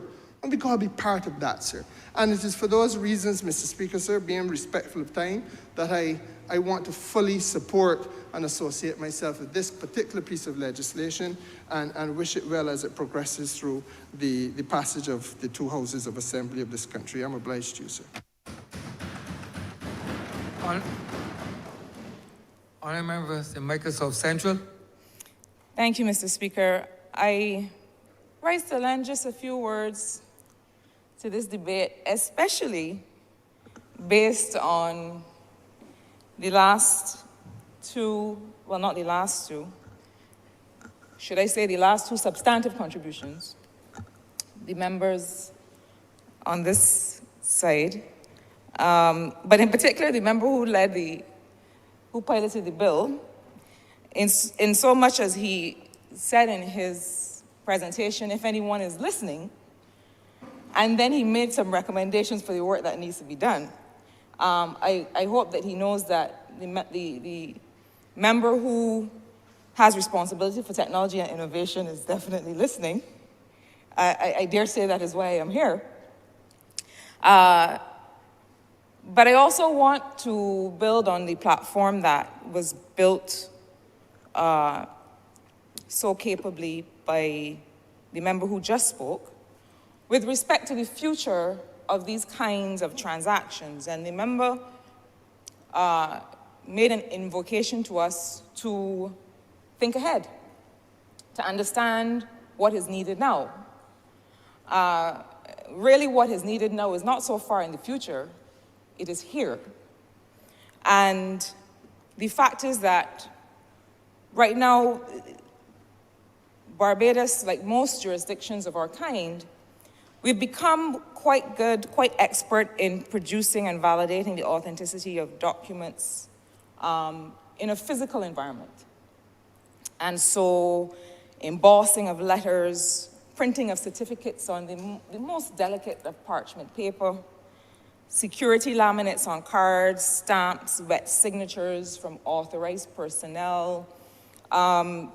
These are the kinds of things that we've used to give administrators the means to determine the authenticity of documents. The challenge is that in an online environment, these physical characteristics are lost. So when you scan a document,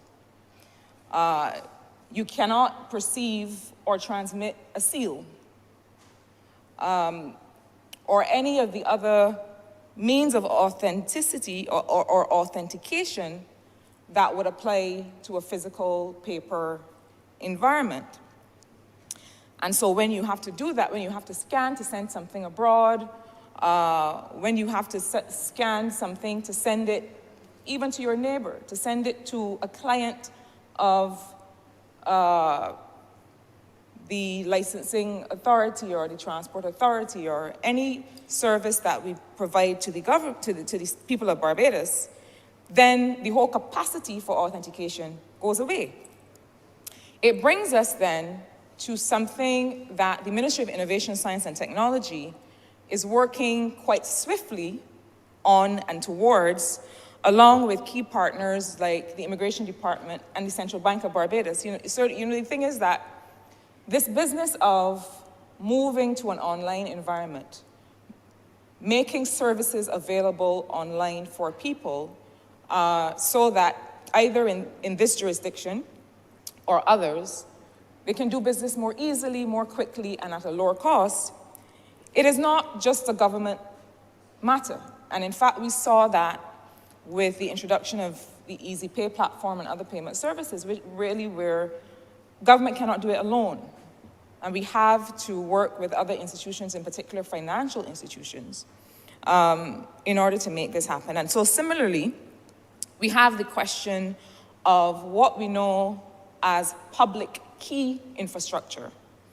And the young people who work with me on these matters refer to it very briefly as PKI. That's what I hear in the halls of my ministry every day these days, public key infrastructure or PKI capacity. And all it is saying really is that this is the way that we are able to validate digital documents. And PKI, public key infrastructure, is a framework that we use to secure electronic communications and transactions over the internet using a pair of cryptographic keys. One key is a public key and the other key is a private key. Now, what we're able to do with this is to make it so that a digital signature that is affixed to a digital document can be authenticated. So it provides a secure environment for the signature of electronic documents and messages, and it ensures the integrity and authenticity of the signed content. Now, I don't want to go into all of the technical requirements of what this means, but if we want to look very closely for an example of that, we know that the public key infrastructure and the digital signature mechanism are currently used, for example, in the e-passport system. The e-passport system already makes use of that methodology, of that system of authentication. The Trident ID also has that capacity to digitally validate the authenticity of presented identities and of digital signatures in a digital environment. But we have to go further.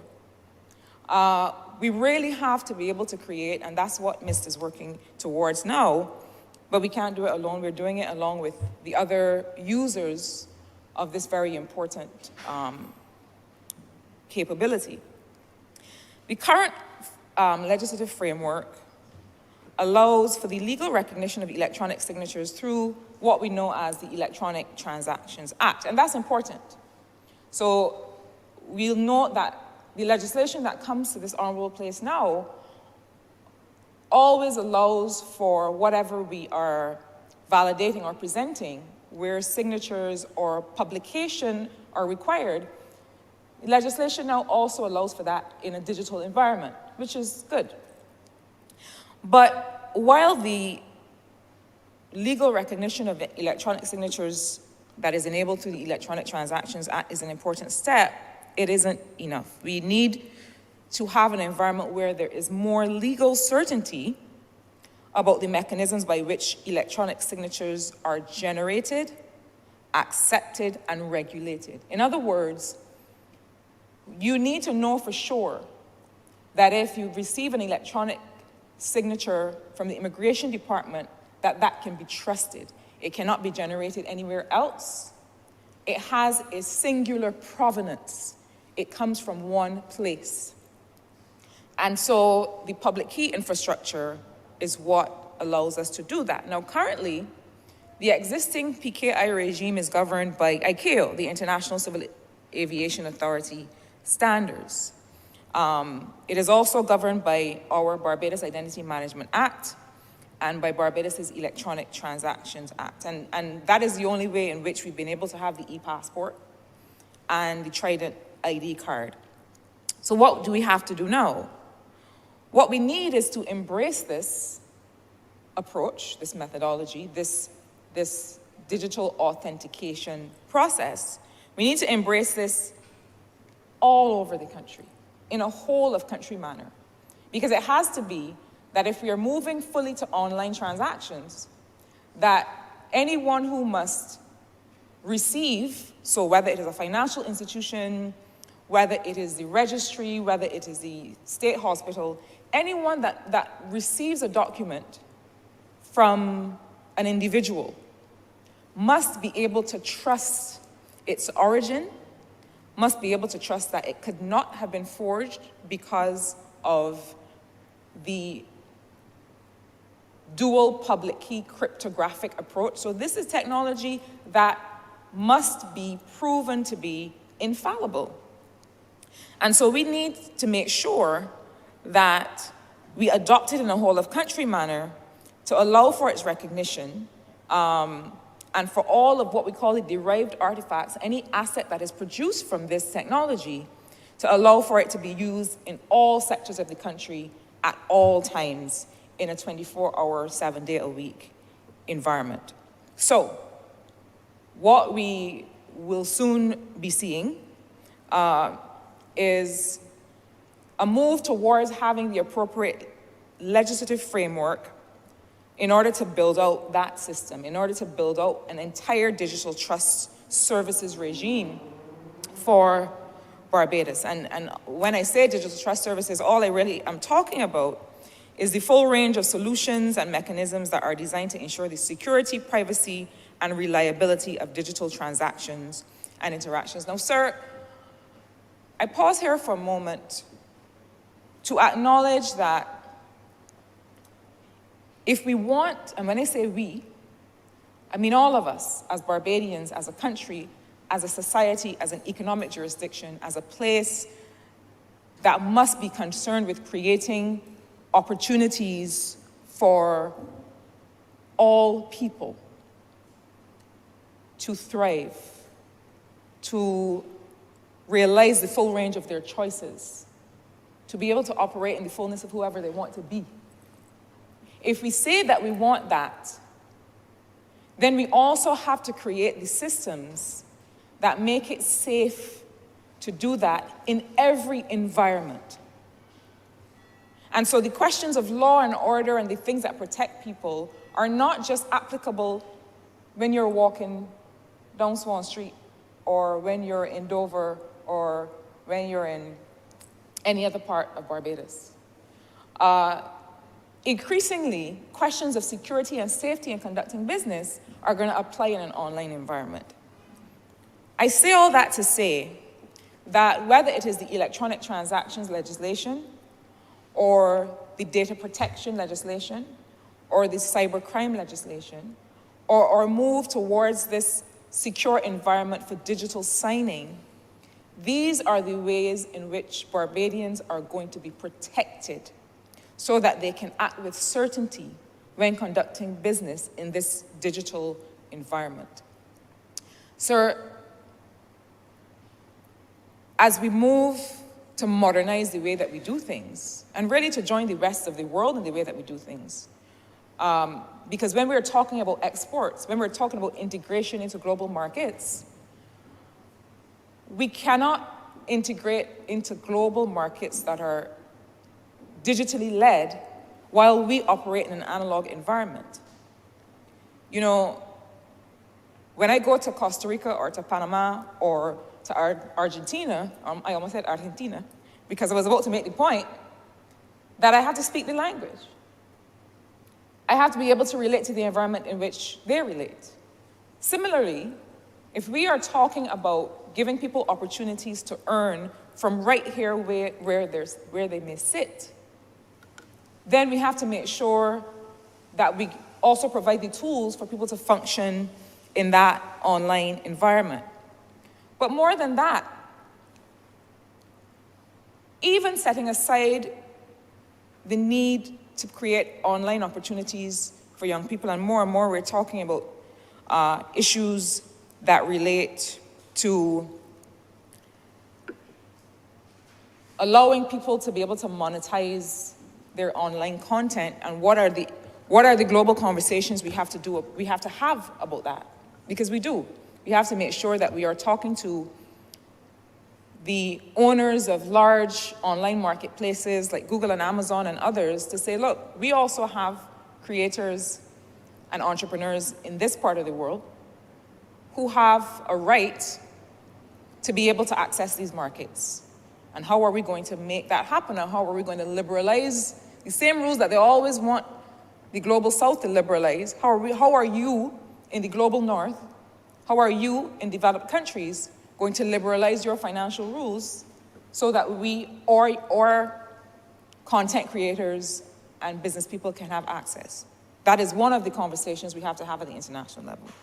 But right here, one of the things we have to do is to get to a stage of maturity in the technological environment where digital trust services, this public key infrastructure that means that we can make sure that digital signatures are real and valid and can be trusted, we have to get to that stage of maturity. We have to do a lot of groundwork. And so we at MIST are about to have some conversations in the coming days with colleagues at the Central Bank, with colleagues at the Immigration Department, all of the current environments for which this is now critical, with a view to determining what should this infrastructure look like, how will we roll it out, so that the member for Christchurch East need not shout into the void to wonder if anyone is listening about the question of needing to migrate services such as this to an online environment, but so that he can be assured that this is, in fact, the direction in which we are already moving, and the kind of work that will give even more, that will cause this legislation that he has introduced to have even more impact, to be even more far-reaching, and to then reach another level of modernization for the residents of Barbados and friends of Barbados and people who want to invest and people who see Barbados as a worthwhile jurisdiction in which to do business. So, sir, I rose to give this update through you to the people of Barbados in terms of how are we building trust in the digital environment such that we can expand its capacity and in that way the choices of the people we humbly serve. And with those few words, sir, I'm obliged to you.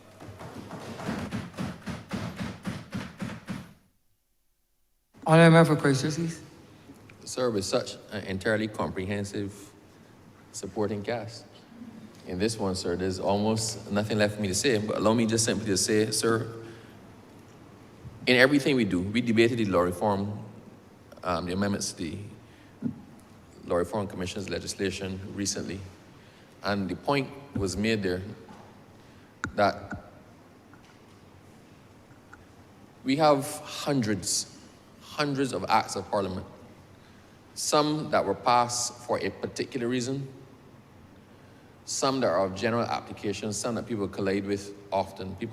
Most people know the road traffic regulation, because if you drive, you need to know it, right? So people know the Companies Act because, quite frankly, if you operate a business in Barbados and you're registered, you need to know what the Companies Act. Some people will know, sir, about the sexual offences legislation because, it comes in the paper. But there are other obscure pieces of legislation that may have a practical application to the most select group among us, right? They have to be there because everything has to be accommodated for in the law. But unless you have the opportunity or the circumstance to collide with that piece of legislation, you might not even know it's there. So this is why I ask persons, this is perhaps the most consultative government that Barbados has ever had. We go to consultation on most things. The select committee, sir, the House committee, went to consultation most recently on the child justice legislation and child protection legislation. The widest possible consultation. Even before we embark upon pieces of legislation, we consult before in a way that has never been done. And what that says is that we want our legislative agenda to reflect the reality of Barbados as it is now and Barbados into the future. We want all views and all opinions to be able to contend in this space. And while, sir, we will invite consultation on the things that we are progressing going along, I once again repeat my plea. Those persons who are in a space where they use certain aspects of the law or they deal with government processes, whether by applications, whether by licenses, whether by whatever. If you come into the organs, you come into contact with the organs of government and the organs of government are not working for you, then please reach out and tell us what your concerns are, where the inefficiencies are. Some are obvious, and we are working on a lot of those. Some, quite frankly, we will not know unless we as individuals come into collision with it or somebody else brings it to our attention. So, and in some instances, it may be the most minor of offenses that might yield significant benefits for a group of persons.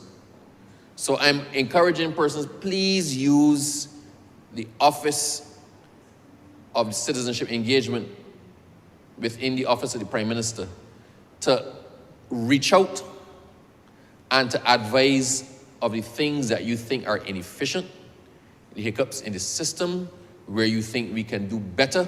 If you think people are being disadvantaged by a certain piece of legislation, reach out to your parliamentary representatives. Reach out to the ministers that you see on the street. Quite often, sir, people will flag me down or see me somewhere, stop and want to engage me, right, about something that is a bee in their bonnet. And I smile sometimes because the bee in their bonnet might be the same bee I have in my bonnet. And quite frankly, a number of the things that I have actually pushed for are things that personally annoyed me, not necessarily because it disadvantaged me, but because they quite frankly made no sense. And in many instances, people think there's a reason for everything that's there.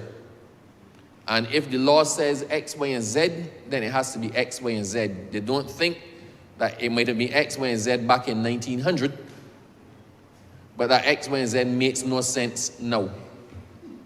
So I'm asking people to reach out and let us know, give us your feedback. Give us the feedback on the things that are bothering you in terms of the existing legislation. If you believe that something needs to be contemplated in the future or we need to be more forward-thinking in something, please give us your feedback and we can try to accommodate it. This is why I welcome, sir, the consultation for, as the Prime Minister said, for significant legislation that has public or social import, that we go to consultation on it. But please, if there's something that you see that you believe can be done better, reach out and let us know, and we will hear it on your behalf. So, sir, we actually had a very interesting debate, and I thank the honourable member who just spoke. She doesn't disappoint. I had to call her out just now, sir. But I am glad that she spoke, because she took us not just from where we are, and not just in what we're trying to address, but to where we could be and the other things that need to be dealt with. And the pace at which things are changing, it is so rapid now that even if we make an amendment for now, that amendment may be obsolete in a year or 2 years. So as much as we can, we need to be forward thinking and project into the future to take account for things so we're not caught behind, so we're not always lagging. But we need to have facilitative and facilitatory legislation that also targets and encompasses what we see on the horizon, especially if it's happening somewhere else and we know it's only a matter of time before it gets to Barbados. So as my honourable friend, sir, from St. James said, we started a debate on what, quite frankly, should have been one of the most innocuous amendments that we've made. But as simple as it is, the import of this piece of legislation was seen on the behalf of all who spoke. Sir, even for the one who chimed in and said, replace the C with an S, right? But sir, I thank all who weighed in. I believe that we've taken a great step forward. I know that the legal profession will be happy. I know the business people will be happy. I know that when it is passed, that the persons who require notaries public will be happy. And somebody sent me a message, sir, while I was here, to say, what does this mean for the JPs? There is a role for JPs. I started by saying the JPs have a function to perform within Barbados, and the notaries are for documentation as required outside of Barbados, right? But there is nothing, a lot of the JPs, sir, as well, are shopkeepers. A lot of the JPs in Barbados are business persons, they're in a profession, they might be priests. There is nothing stopping those persons who currently are JPs and who qualify from applying for and doing the training and becoming notaries as well. This is not, that's the beauty of this amendment. This is not capped or exclusive to a certain segment. This is not the aristocracy. This is not the rarefied air of PSs and deputy PSs in certain ministries, not even all. In the public sector, the notaries, and you actually don't even need, the notaries, sir, are appointed on the recommendation of an MP. That's the reality. So it still has a part in the political process. Sorry, not the notaries, the justices of the peace, sir. Forgive me, sir, that was a slip. The justices of the peace are appointed on the recommendations of members of parliament. The notaries do not have, this is an independent application being made to the registrar for which you can get training and you can actually become a notary in your own right without political affiliation, right? So it even makes it simpler in some respect. This is not diminishing anything. And the point I'm making, quite frankly, for the JPs who want to upgrade to notaries, you can, if you qualify, apply, get the training. When I say upgrade, sir, the JPs have their role to play in Barbados. They have their role in certifying documents, in validating documents, in performing role, in taking oaths in Barbados, in signing warrants in Barbados, right? If they wish to expand their repertoire to be able to deal with documents overseas or expand their capacity to be able to handle a greater catchment of persons and diversify, then that scope exists for them as well with a course of training once they satisfy certain requirements. So I think we've covered a lot of ground here. I am anxious to see this actually reach the end of its whole process and become law. And sir, I am pleased to have been able to and had the privilege to actually pilot this piece of legislation. And having said that, sir, all I can say is that I beg to move that this piece of legislation be read a second time. Thank you. The question is that this bill be read a second time. All those honourable members in favor, please say aye. Aye. Those against, please say no. Me think the ayes have it. Sir, I beg that you do not leave the chair and the House resolve itself into committee for further consideration. The question is that the Speaker do not leave the chair and the House resolve itself into committee for further consideration of this bill. All those honourable members in favor, please say aye. Those against, please say no. We think the ayes have it.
This Honourable House is now in committee.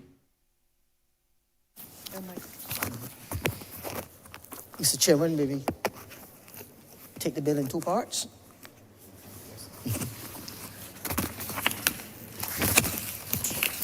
Mr. Chairman, clauses 1 to 10. Mr. Chairman, I beg to move an amendment to clause 4.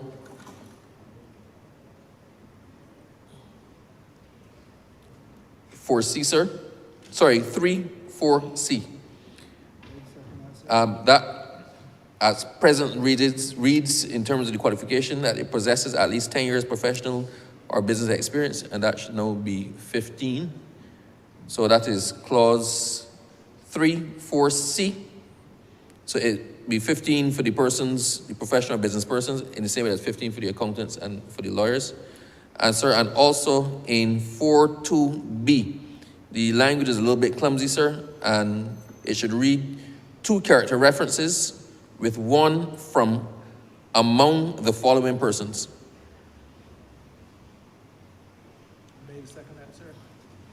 And with those amendments, sir, I beg to move that clauses 1 to 10 stand part as amended.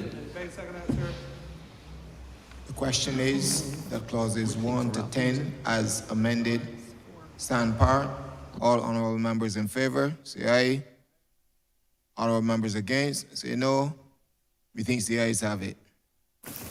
Clause 11 to 20. 11 to 12. 11 to.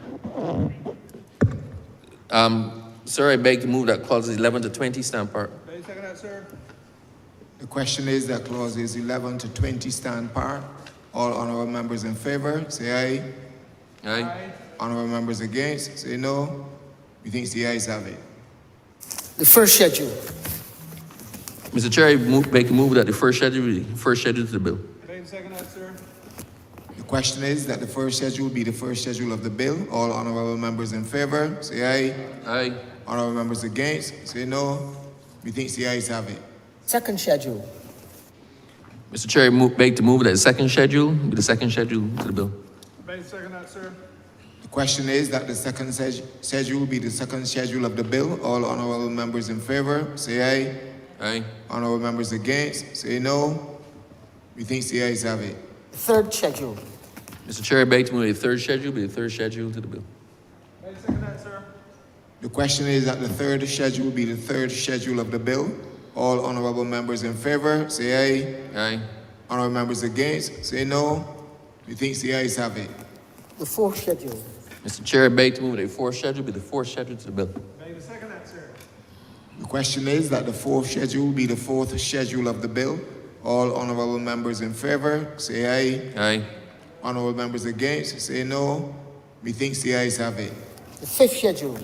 Mr. Chair, I beg to move that the fifth schedule be the fifth schedule to the bill. May second that, sir. The question is that the fifth schedule be the fifth schedule of the bill. All honorable members in favor, say aye. Aye. Honorable members against, say no. Methinks the ayes have it. The sixth schedule. Mr. Chair, I beg to move the sixth schedule be the sixth schedule to the bill. May second that, sir. The question is that the sixth schedule be the sixth schedule of the bill. All honorable members in favor, say aye. Aye. Honorable members against, say no. Methinks the ayes have it. The seventh schedule. Mr. Chair, I beg to move that the seventh schedule be the seventh schedule to the bill. May second that, sir. The question is that the seventh schedule be the seventh schedule of the bill. All honorable members in favor, say aye. Honorable members against, say no. Methinks the ayes have it. The eighth schedule.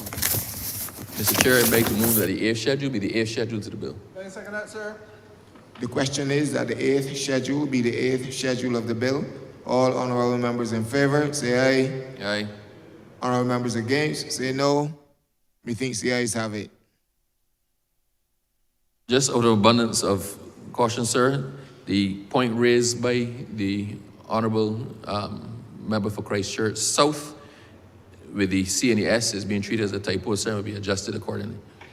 A typographical error. Sir, I beg to move that you do not report to His Honour the Speaker the passing of one bill in committee. May second that, sir. The question is that I do not report to His Honour the Speaker the passing of one bill in committee. All honorable members in favor, say aye. Honorable members against, say no. Methinks the ayes have it.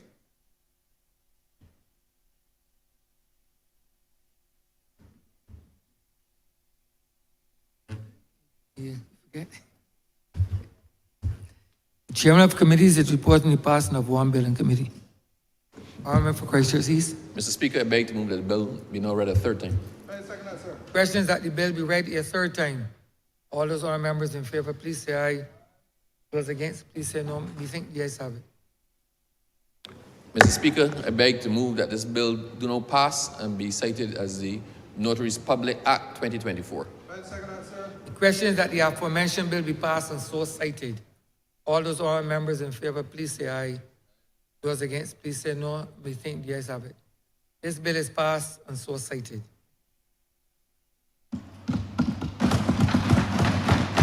Honourable Leader of Government Business. Thank you, Mr. Speaker. I beg to move the suspension of the House until 6:30 p.m. The question is that this chamber be suspended until 6:30 p.m. All those honourable members in favor, please say aye. Those against, please say no. We think the ayes have it. This honourable chamber stands suspended until 6:30 p.m.